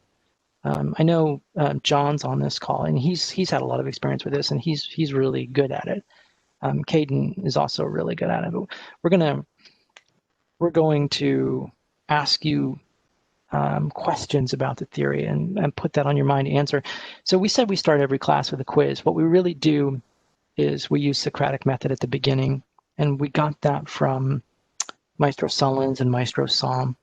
The fencing teacher will ask a question to the group, and they will, collectively try to answer it. So we'll do that at the beginning of class. Som was really big about if this is very classical. If a lesson is well formed, you should be able to predict where it's going, right? So he would ask the class, "What's the next action?" Right, and that's a test for us. Like, can we understand the structure of the lesson? But also, do we know our theory of the tradition well enough that we can see where it's going? And the best examples of those is where we got it really wrong, because Maestro Sam, we'd say, I think we're going to go here. And Maestro Sam would say, you know what, I'd really like to see that, because usually it was like a catastrophic failure. And then he would kind of help us out. But using Socratic method to help people think their way through the theory, that's an example of trying to tie theory to practice and help people start exercising it. The other thing that you want to see an intermediate student do is get out there and try free fencing using tactics, right? And tactics are things that you do in the fight that are situational in the moment. You want to see them experimenting with the theory and trying to put it into practice. What do intermediate fencers like? They like it when they start to get good at fencing, right? When they start to get some bouts under their belt and they feel like they can make some touches, that's really good. They still like success-based training. And at this point, they're looking, once they start fencing and they're starting to get those tools in their toolbox, they're looking for new actions in the tradition that they can add to their toolbox, so that when they get out there and fence Bobby's going to get it with this new action. I'm going to smoke that guy. They really want to. They want to talk about theory and see what can the theory do for me. That's where an intermediate fencer really is. I want that theory, and I want to know how I can get it to do what I want. They like moving beyond simple exercises into stuff that's more complex, more realistic drills where they're starting to get a feel for that sword fight. And just like beginners, they like to see evidence of steady progress, and they want you to believe that they can succeed, and they want you to help them believe that too, because most of us can be pretty critical of ourselves. Things that are going to trip intermediate fencers up when they feel like they're not fencing up to their potential. That's a big one, right? I think that's true for advanced fencers too. But if they can see everyone around them doing well, and they've been released into the pool and they're fencing with everyone else, and they're not making it, that's hard on somebody. So again, it's a good idea to have people play with friendly players and to create a club atmosphere that helps lift people up, helps them find ways to overcome that. Can I just make a point on there? Yeah, go ahead. So there's a lot of different ways of structuring drills, and we really use an instructor and student pair model, right? So we have one person acting as instructor and the other person acting as the student, and then there were reverse roles afterwards, as opposed to sort of an A-B thing where both students are trying to defeat each other, right? So what we end up with is our students have this large experience, their background of helping other people of different levels, right? So we have a lot of students who can act as the friendly fencer in an appropriate way for whatever level their partner is. Yeah, that's a good point. Intermediate fencers may want to start moving away from, I never like to call things basic, because basic is sort of a bad label for stuff.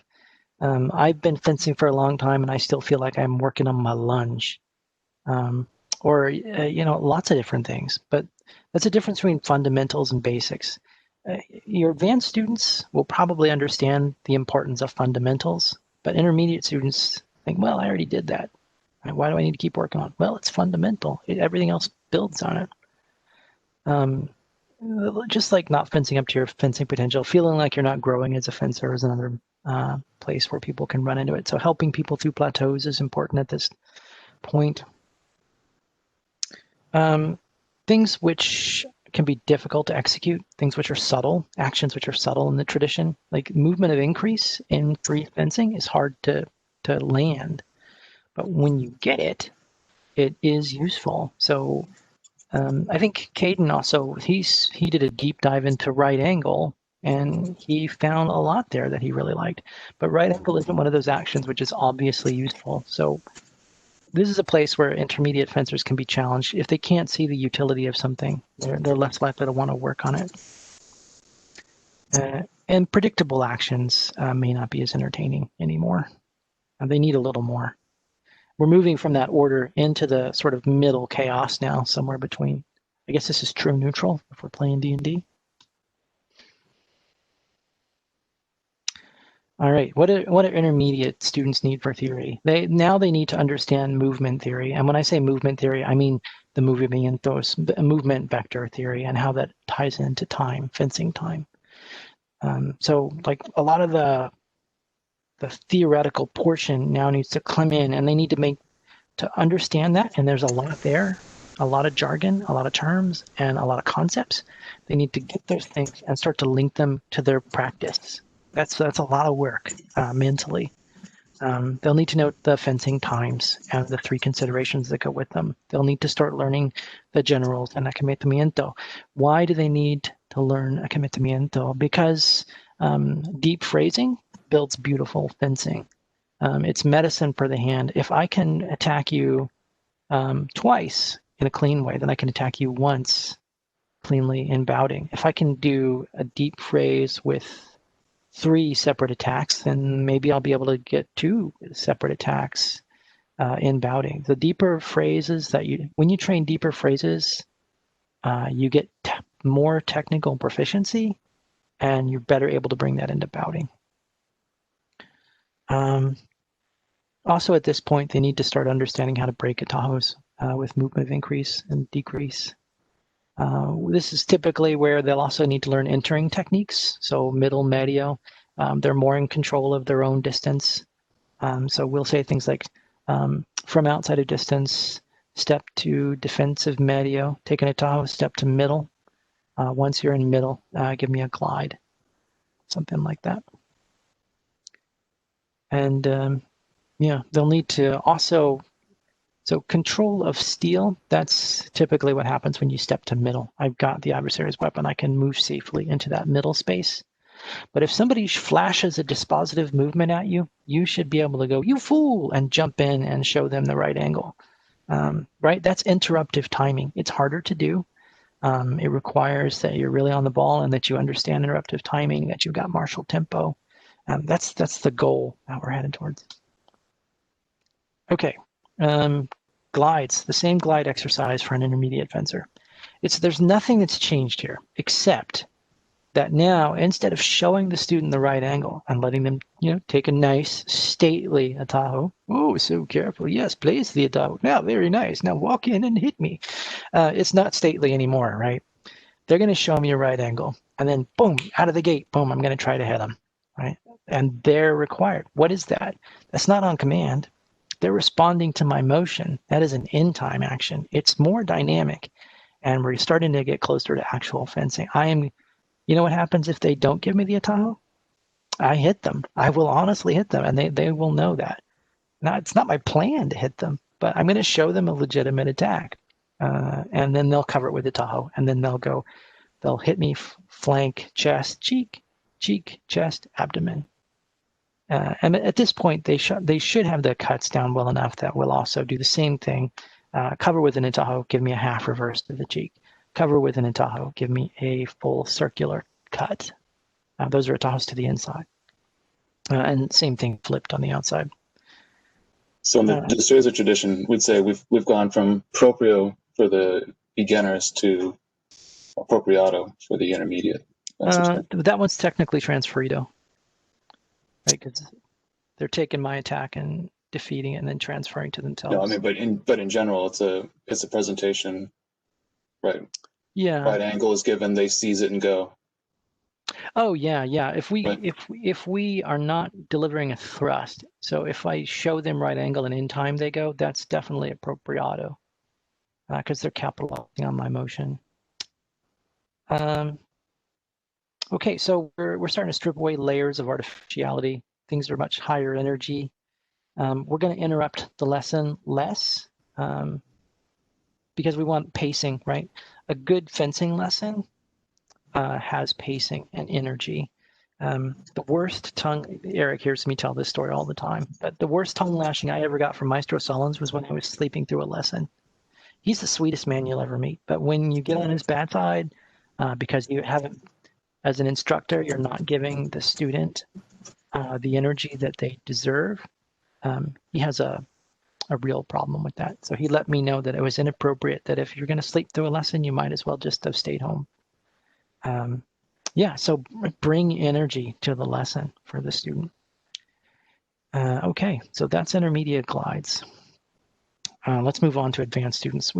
I've got advanced students, and then I've got a couple of examples. We're going to talk a little bit about individual lessons, and then we're done. So what does the advanced student need?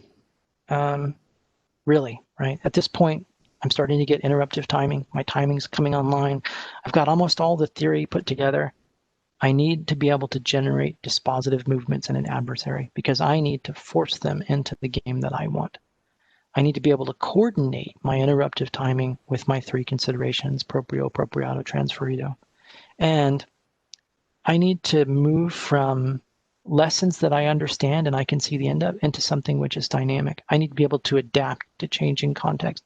The chaos now is the point, right? Where we leave the order behind and now we're into something that's truly dynamic where I can't always see the end of where this exercise is going to go. But by doing that, I'm going to develop my skills. That's the key, right? We're not here to screw him over, right? Or we're not here to screw over the student. We're here to provide the student an opportunity to stretch, right? To hit the limit of their ability and build in that space.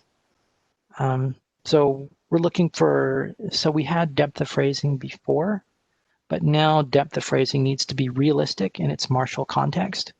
And ideally, the student doesn't necessarily know where they're going, right? They're reactive in depth of phrasing. They're responsive.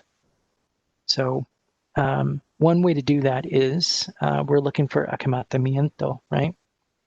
So the first action will be a thrust to the back of the arm. And I might parry that, or I might receive the touch. The student doesn't know, but they need to be aware enough, dynamic enough, that when they read my dispositive, they're immediately ready to switch to the next target. And if I parry the next target, where do they go? They don't necessarily know the answer. This is the place where we start to use, they need to learn dynamic distance while executing, right?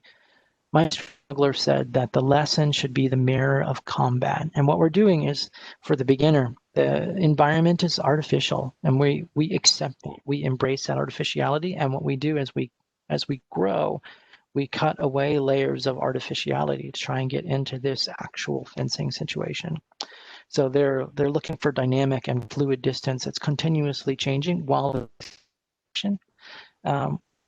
we're seeking a fencing where they're responsive to context. They might have a plan that they can implement on the adversary, and they can do it while dynamically moving and seeking medios in the moment.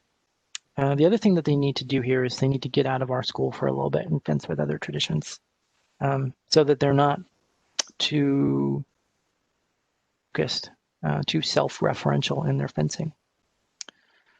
So I think I sort of staggered across the instructor's toolbox a little bit as I was talking about this, but one of the things that you do to advanced students is when they're intermediate, we're going to look for in-time actions and compound actions.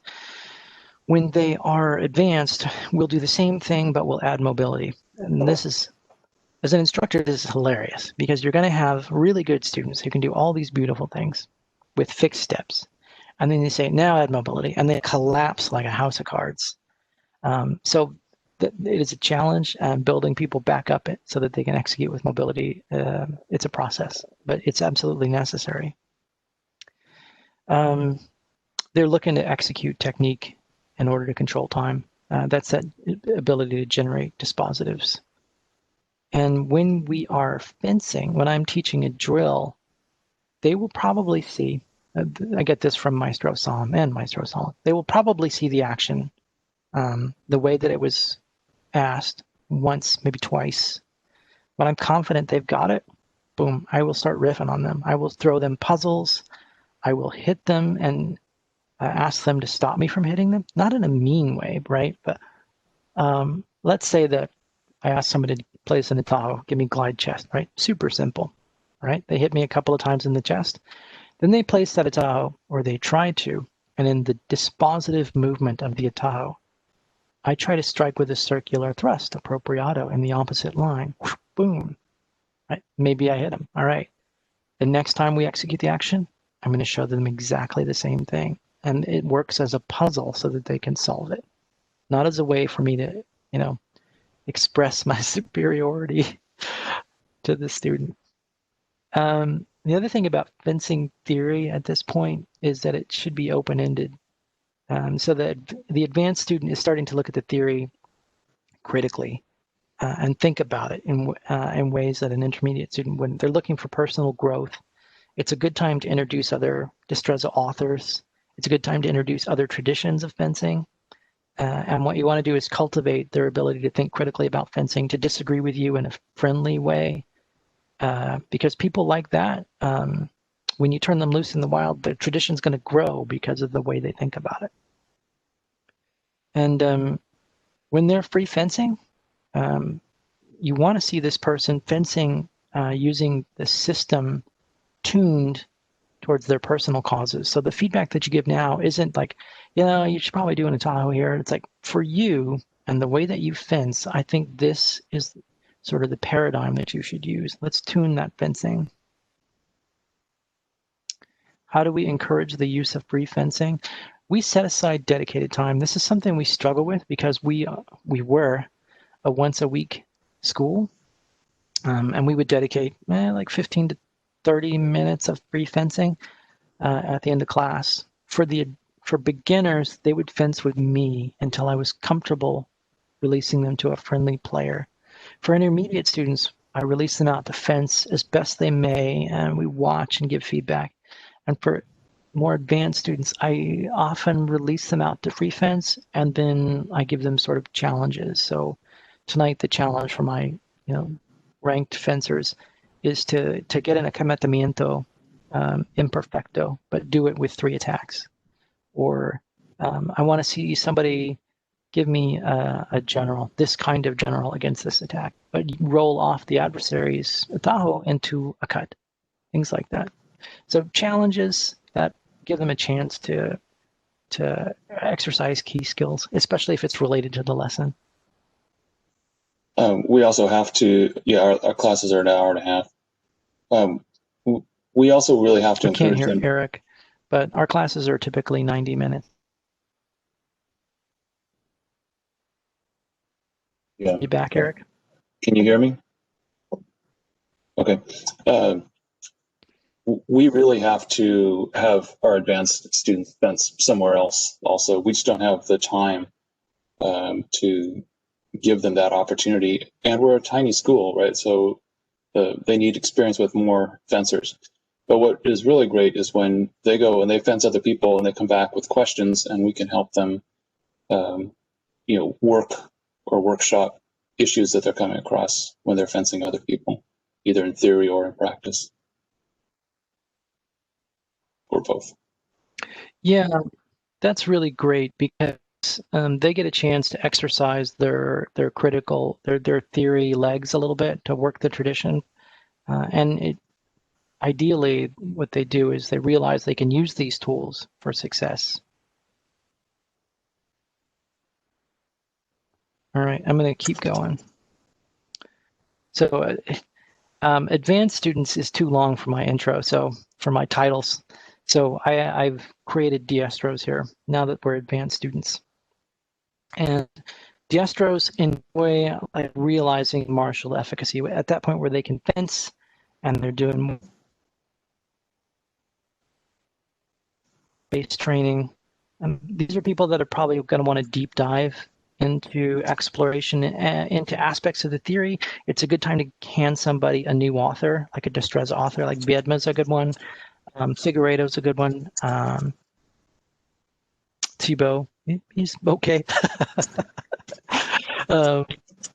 And it's a good time to start separating, to provide intermediate and advanced students with their own. One of the things that can buff an advanced student is if they're not getting enough of your time and they feel like they're always teaching beginners. So one of the strategies that you can use for that is to divide the class up. We have a beginner section over here, and my intermediate students, we're going to work on some advanced topics, and they're going to be much more challenging. They're going to require much higher execution. I mentioned challenge-based fencing. That's one of the ways that we keep advanced fencers a little more engaged with in-class fencing. Some of the other things that we do is we might break up the class into two sides, and we'll send out champions from each side. Everyone gets a chance to cycle through as the champion, but everyone on your team is going to help provide you coaching, right? So they're going to try to analyze, well, this is the adversary that you're going to be fencing. This is what they're good at. Let's take a look at these causes. Let's see what we can do to put your game together, and we'll send you out. Good luck. That can be pretty entertaining. And just like everybody else, what advanced students really want is they want to know that they're making progress. They want to know that you believe in them and that they can succeed. That's on there for every level, right? Everybody needs that. What do advanced students get annoyed with? Like repetition of material. That they don't need that anymore. That order, that structure. You need to start pulling structure away from them and give them the chaos, because that's where they'll really start to thrive. They want time with you, right? The advanced students also need your time. And one of the things I've seen from the community, we don't see this as much in our school because we have a rank progression that makes sense. But if you're locked into a status as a permanent student, especially as an advanced student, that situation creates tension between you and your instructor. And I've seen a lot of power couples where and a really powerful student who was never able to move into that teacher role collapse and really dissolve into something that was really negative. But you take a look at like the relation that Kevin and I had. Well, Merck was my student, and we mentored him through this process where he eventually tested for master. Right? He is released from me. I'm still his fencing master, but he's also my equal. And so part of the joy of that is that he's no longer trapped in that student role, and he's able to realize his full potential. And the work that he's doing is great. I mean, that's one of the great things about having that escape valve. People want to recreate the historical swordplay techniques, but they fail to recognize that the relationships between human beings, that fencing masters in the old days, they also had these relationships, and that progression from student to master, it is also important. It's crazy to me that we recreate the fencing and we don't, and we all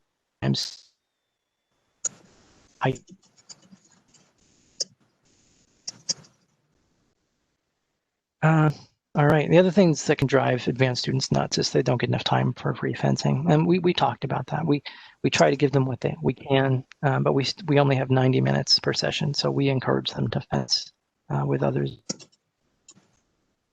All right. What do we want for advanced student theory? At this point, they need to start qualifying actions in the context of the system. You need to look at a situation and using the science to correct. That's really what qualifying actions is, right? Figuring out the right answer. That'll you're doing something good. Your tactical fencing needs to start arriving. So within the moment, they need to understand what are my tactical options and then implementing them. The fencing strategy is that thing that happens before you enter the match. Like you make a plan about what are the things that I'm going to use. In our coaching example before, the people standing around you are going to help try to develop a fencing strategy. And they may provide tactical advice when he does this, you do this, but your overall plan for the fight is this. That's fencing strategy. Looking at external tradition, and really we'll start teach pedagogy to people as early as possible so that they can do both sides of a drill. But really for advanced students, it's important to understand the tradition because that person's going to become a vessel for the tradition. And at some point when Eric and I keel over, we hope that those people are still around teaching it.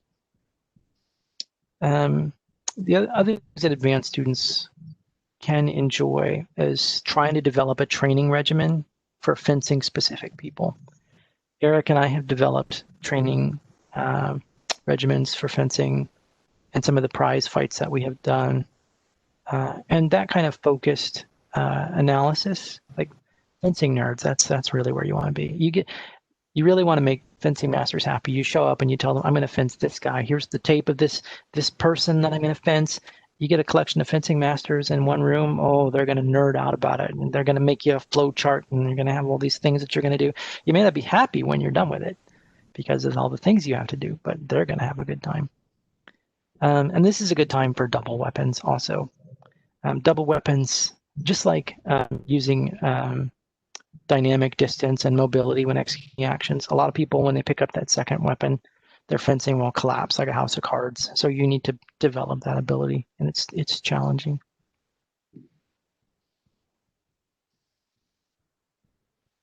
All right, same slide exercise, but now we're turning it up a notch for our advanced student. All right, so everything starts with my accometimiento imperfecto. I'm going to start with that thrust to the back of the arm, boom, and then I'm going in and striking in the chest. The student's going to defeat that thrust to the chest with an atajo. And when they catch the atajo, there's the key, when they catch it, they will immediately with a glide. All right, so I get one thrust to the back of the arm, I move to the chest, they defeat and hit me with glides. Or I could go to the, so they'll hit with either atajo inside or atajo outside, and I have to know enough to set up the attack that I need to get the defense that I want. Okay, cool, that's really complicated. Be challenging, but it's more than that because now we're going to be screaming and yelling. I'm going to yell when I make attacks. I'm going to do everything I can to discombobulate them and make some chaos in that room. We're going to have a good time. I might talk a lot of trash in a friendly way. I talk trash to my students just so that I can sort of be like the dungeon master. I talk trash because I know that they're going to smoke me as soon as I talk trash, and they're going to have a good time doing it. Okay, so we're now trying to execute in as realistic fencing time as possible. We're going to keep that energy going. I may not give them any feedback. I may just be working them out, giving them a chance to run like a racehorse. But if I do need to stop, it's going to be quick feedback, right? And we're going to have worked together long enough now that they probably know what I'm asking for. And you know what? You may not get what you think you're going to get. So I might throw that imperfecto and you give me that parry, but then I'm going to circle into a cut and you're going to maybe you're going to get hit, but if you block, I may keep trying to hit you. Short bouts of fencing may break out during this drill. You have been warned, right? But it's an expression of joy and play, right? We're trying to develop this shared goal of a little bit of chaos to allow you to build your fencing and your ability to react to unexpected things. But it's never malicious, right? It should be happy.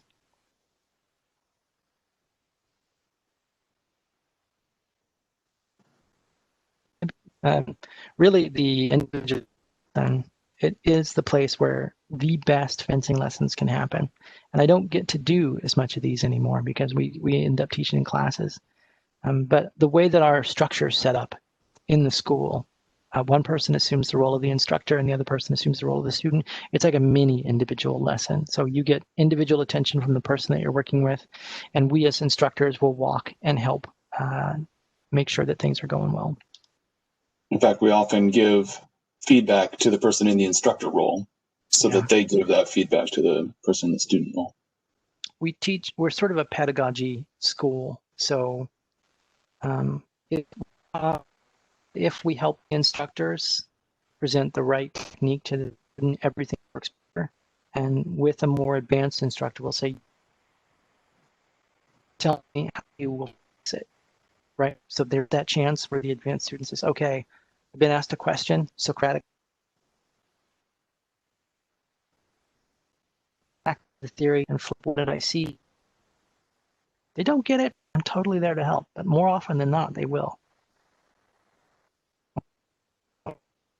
Individual lesson. It is the atomic unit of fencing pedagogy. It is a powerhouse for learning. If you give somebody 15 to 20 minutes on a regular basis, their fencing will really escalate and become excellent. thing about it is entirely, they are planned with them and build a relationship. You can build up their fencing. How are we organizing this lesson? A good individual lesson, in my opinion, structure is going to have a collection of fundamentals, right? Or basics, if you want to call them that. But those fundamentals are things that you want to hit every lesson. Right? For the Italians, it's going to be, I need a lunge, right? And then I need a thrust at liberty, a glide, and a disengagement. Then we're probably going to move into a defense. And then they like to put compound attacks in there. Then there's going to be a theme.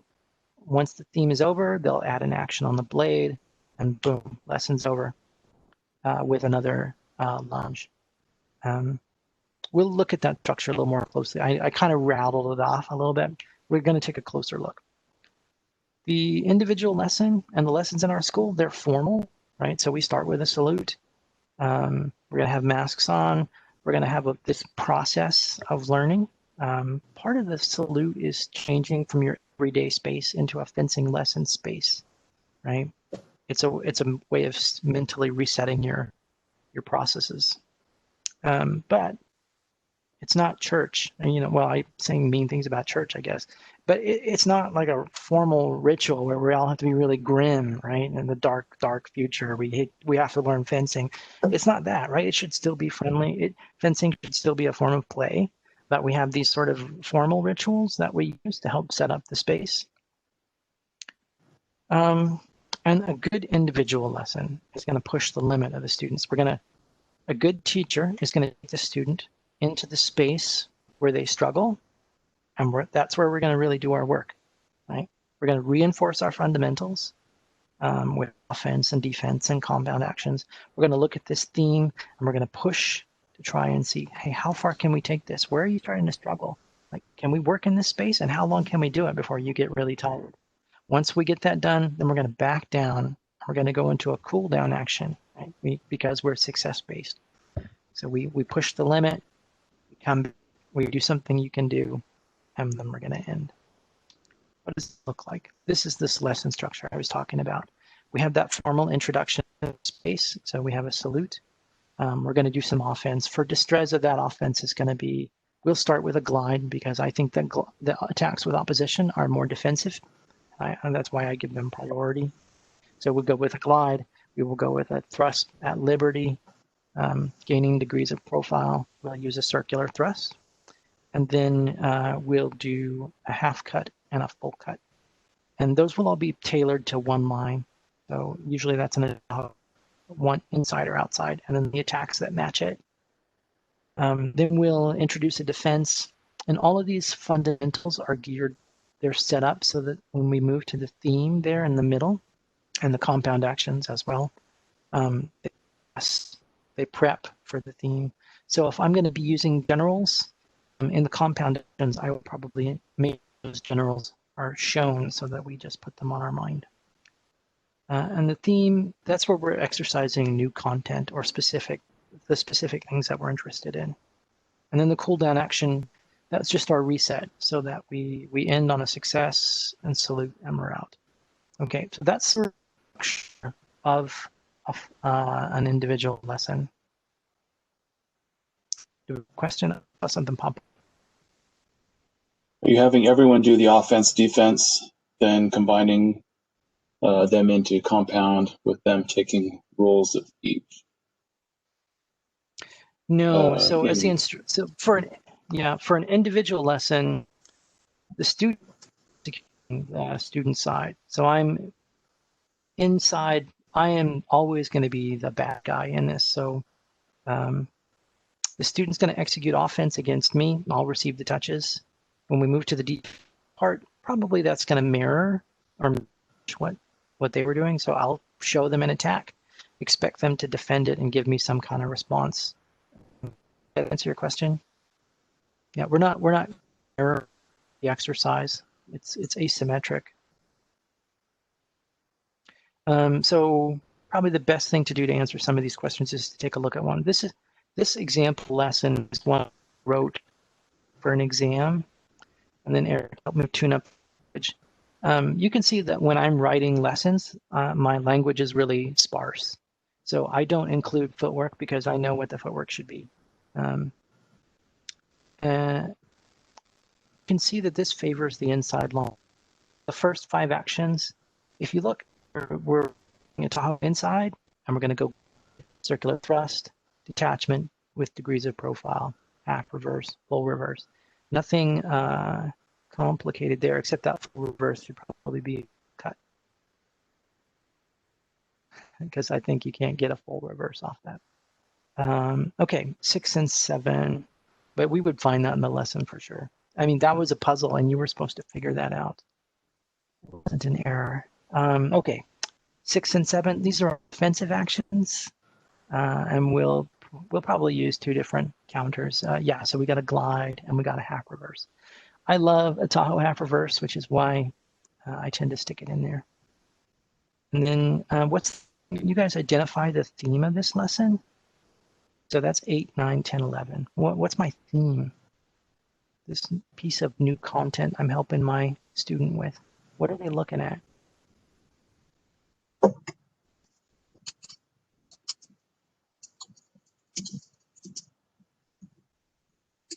What is it that they're defeating in every instance here?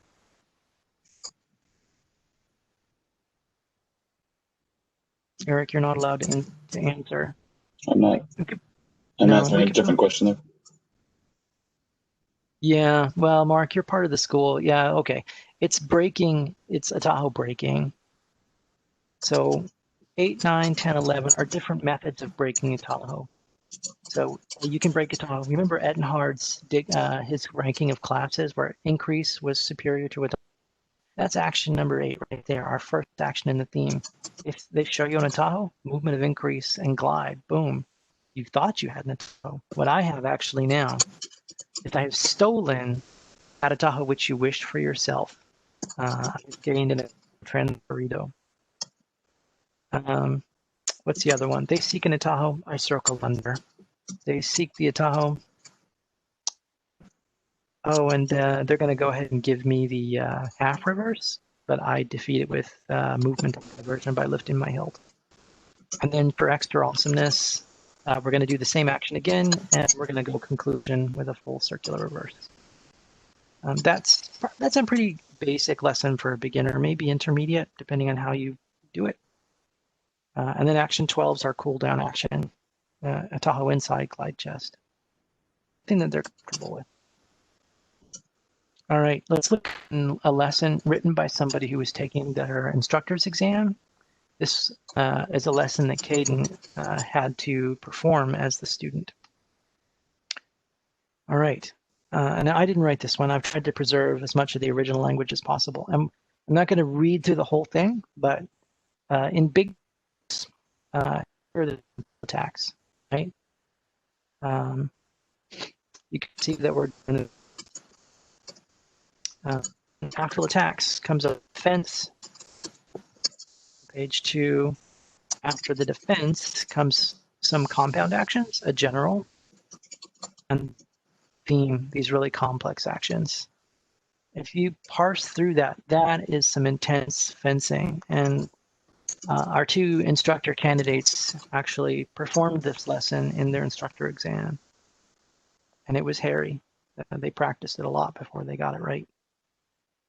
And there at the end, you can see repeat first action, fast, medium, slow. That's the cooldown action and the salute. So that's a couple of examples of how we structure our lessons classically. And overall, the discussion has been about what makes classical pedagogy what it is, what makes classical fencing what it is, and how can we use these tools to teach fencing effectively, especially within this tradition. All right, how far over did I go? Holy moly! Long. Okay, you're on roll. People are sticking around. Okay, so I don't know if that was interesting. I felt like I was just saying stuff that was obvious, making the same argument over and over again. Let me go ahead and stop sharing, and you can ask questions if you got them.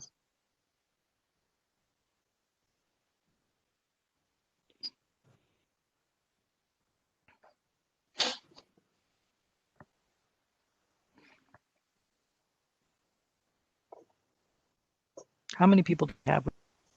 We could probably do unmuting to ask questions if you guys wanted to. Yeah, that's fine. Yeah, there was a question of do their master candidates know what they will be asked in their test, or is it free form? They don't know.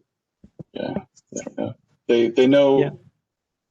They know what the answers are likely to be, but they don't know like which selections of questions are. So let me qualify that a little bit. We restrict of what they will be asked to a specific work. So for a classical fencing match, that is Vera Gogler science fencing. But from what we want,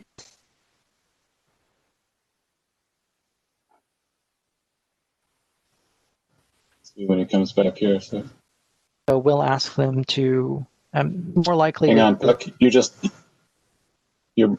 They may go into other texts, and that's okay too.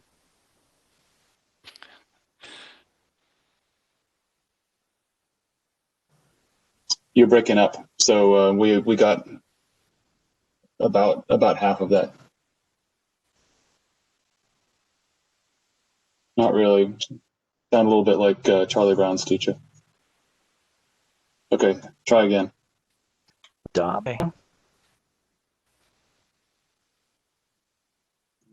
Not much better. How about now. this? That's better. Yeah, I should just. Yeah. Yeah. Okay. Well, I'll try to answer again. Okay. I stopped my video. So for a master's candidate, we restrict the scope of what they're responsible for. But if they go off book, that's okay. Like critical thinking in the theory is okay. Kevin was big about that. Like Kevin, his worst, I shouldn't say mean things about Kevin. Kevin's most difficult exam really was his provost exam, where he was responsible for all the theory and 3 weapons, everything. But by the time that's because Kevin has a huge desire to consume fencing theory, and so restricting himself on book can be challenging. But it became his superpower during his fencing master's exam, because you'd ask him a question and he could write, really want from a fencing master, right? But at he's got total control for your theory.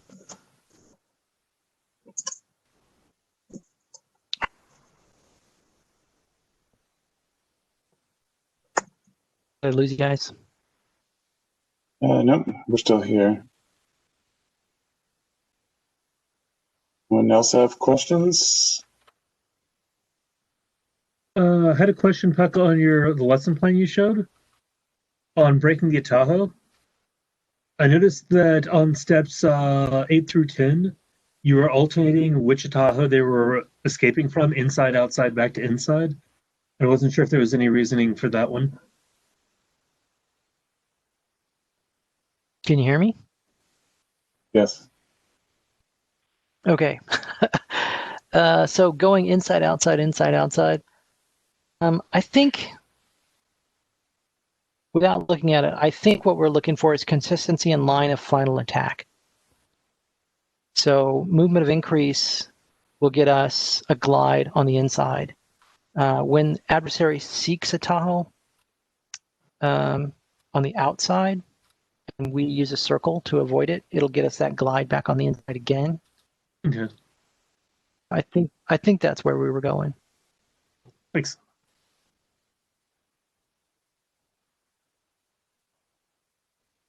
Really watching us like a hawk, though. My goodness. I just took Solid's program over the summer, so it was something I got dinged on. So yeah. Well, that's the trick, is you have to be able to fake a good reason. If pretty sure that's what we were doing, but yeah. Questions? Are you still there? Yep, still here. What do you think about that possibility with the dignities and Pacheco just made? You have that glossary, right? The Carranza Yeah. glossary. Right. Let me bump that. At least if I can find it. Well, no, I just call it up. So, Does that treatment of the dignity sense that it's about defensive control? I can't say for totally sure. I think it's definitely an idea worth exploring, and now that you've primed it in my head, I can pay close attention as I'm pushing through all the compendio. So I'm trying to find. So Universal is not in the. Oh wait, this is the tabla. This isn't the. This is the index. I'm looking at the index. I lost. Here we go. Okay, so Trato Universal. Literally, this is what it says. The universal technique is the one that is done against the tajo, against the reverse, against the thrust, to arremeter, and I always have to look that one up to make sure I get that one right, which I think is to mitigate, but don't quote me on that right now, and to wait. And the particular techniques are the ones solo una parte, by only one part. And then it says the atajo is universal. And then we're going into stuff I haven't seen, which is trete de aviso, is the solo un movimiento, so a technique of advising or warning is made of only one movement. So now that I know what to look for, now I can pay attention to it. But right now I feel like I know enough to give you a good answer. Fair enough. I just feel like speculating that like Pacheco sees this and is trying to square the circle and use that to form his. Yeah, exactly. Like my personal feeling, just knowing how he likes to edit, absolutely likes to. I'll turn on my video. How he likes to wreck stuff up with his red pen of doom. I can't start my video. Oh well, there we go. How he likes to just cut stuff up with his red pen of doom. I have found more than one instance where there's at least one place he takes a line from one character and gives it to another, and it feels a bit deliberate about promoting his own agendas. And there's a couple of other places where I kind of question his motives behind some of the cuts that he's made. And knowing that he's like the king of, dogmatic,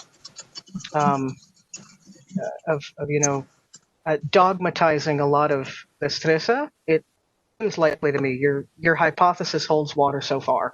And because I tend to be more Carrancista than Pachequista, I'm personally invested in proving your theory, but that's personal bias, and I can't let that enter in right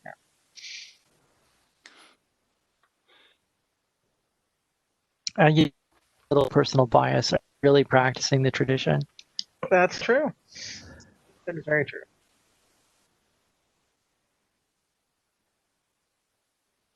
All right. It looks like we've got a question in the chat about students who want to persist with a single technique.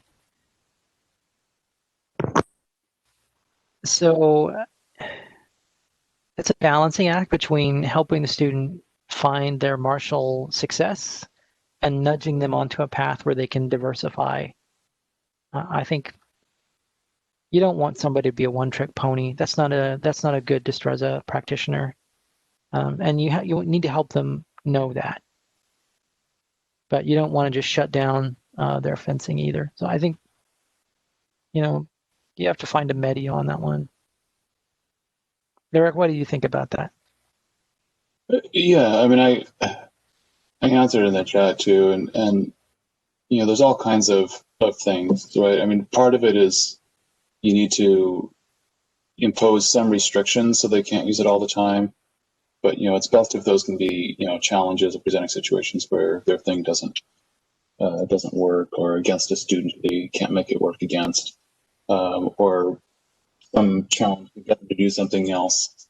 But you can't just say, hey, what you're doing sucks, right? You need to inspire them to try other things. And it's hard when they have one thing that works really well and other things that really never worked for them, right? If they really are that lopsided, then you have to be really careful about it and build up these other things. They come close to their skill with the other favored technique.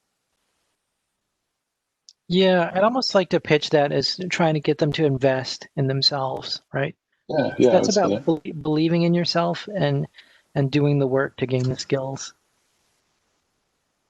I see Doug wanted to ask a vocal question, so you've asked a chat question. Yeah, I figured it would be easier to ask it with my voice as opposed to trying to type in the quotation that I'm looking at right now. But specifically, it relates to the Alfanje stuff that I'm researching right now. And he actually quotes Carranza, and he says, this attack is universal. And he's talking about the Tahoe.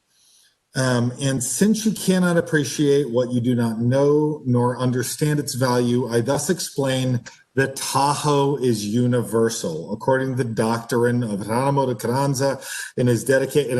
And Lois will critique my pronunciation, excuse me, in his declaration. So the idea of the Tahoe being one of the universals, I'm just curious what your perspective is on that, because we're talking about universals versus generals, and I'm just want to know your opinion on that. Okay, so there's a couple things that could be going on there. It could be a Destreza pissing match. It's very likely a Destreza pissing match, right? And to win a Destreza pissing match, you need to cite, and that doesn't necessarily mean that you're citing correctly. So Aristotle's universal is form, right? So there is a Tahoe which exists in form, and then when we realize it in practice, it becomes particular, right? So this formal Tahoe, which is a cut, it might be the ideal kind of cut, and we get our formal cause from that. Is that right? Yeah, our design. But when I realize that Tahoe in practice, it becomes particular. So it would be really easy for Carranza to be citing Aristotle correctly, talking about formal Tahoe. It could also be that they're trying to use universal and general in particular as this hierarchy, like Pacheco uses, and that's where I think your author is talking. So he may be taking an Aristotelian idea of universal and then applying Pacheco's rubric to it, where universal becomes the hotness. This is Pacheco himself actually talking talking about the Alfanje stuff. Yeah, so that's the way Pacheco deals with universal. I think he's mangling his Aristotle to get there. Yeah, the more I'm looking at some of this metaphysics stuff, the more I'm agreeing with Puck. And by the way, in case people want to know, Lois. Oh, you're welcome. It's alfanje. The J is a h sound. So if you take the back of your tongue, push it up against that in your hard palate, and you squeeze the air through it, h. That's the sound you're looking for. Alfanje.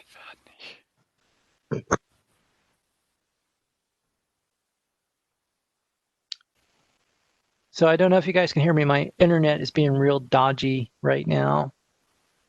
Yeah, we can hear you. Okay. We should probably wrap it up. We're like an hour past. I'm sorry that I went over and didn't leave you guys a lot of time for questions. But we should probably talk about next week. So I think we have like 6 speakers lined up, but the person that we had scheduled for next week needed more time. It's a pandemic. We understand. We're ready to be forgiving on that. It's not a deal. So next week, if you had questions and we didn't answer them tonight, come next week. We will have a conversation and we will have a dialogue. So I'm happy to do that. We'll have a dialogue next week, and then we'll have a speaker the week after that. Somebody special and interesting, somebody who's never spoken with us before. And I think we've got speakers lined up for almost every Thursday of the year, with the exception of the Thanksgiving holiday in the United States. We're going to take the night off on Thanksgiving. Okay. So let me just do a check-in. Was my internet breaking up during the presentation or just after? Tiny bit during, but mostly after. All right, good. All right, everybody, thanks for listening and putting up with this extendedly long lecture. And I will see you guys next week. Be safe. Thanks, everyone. See you next week.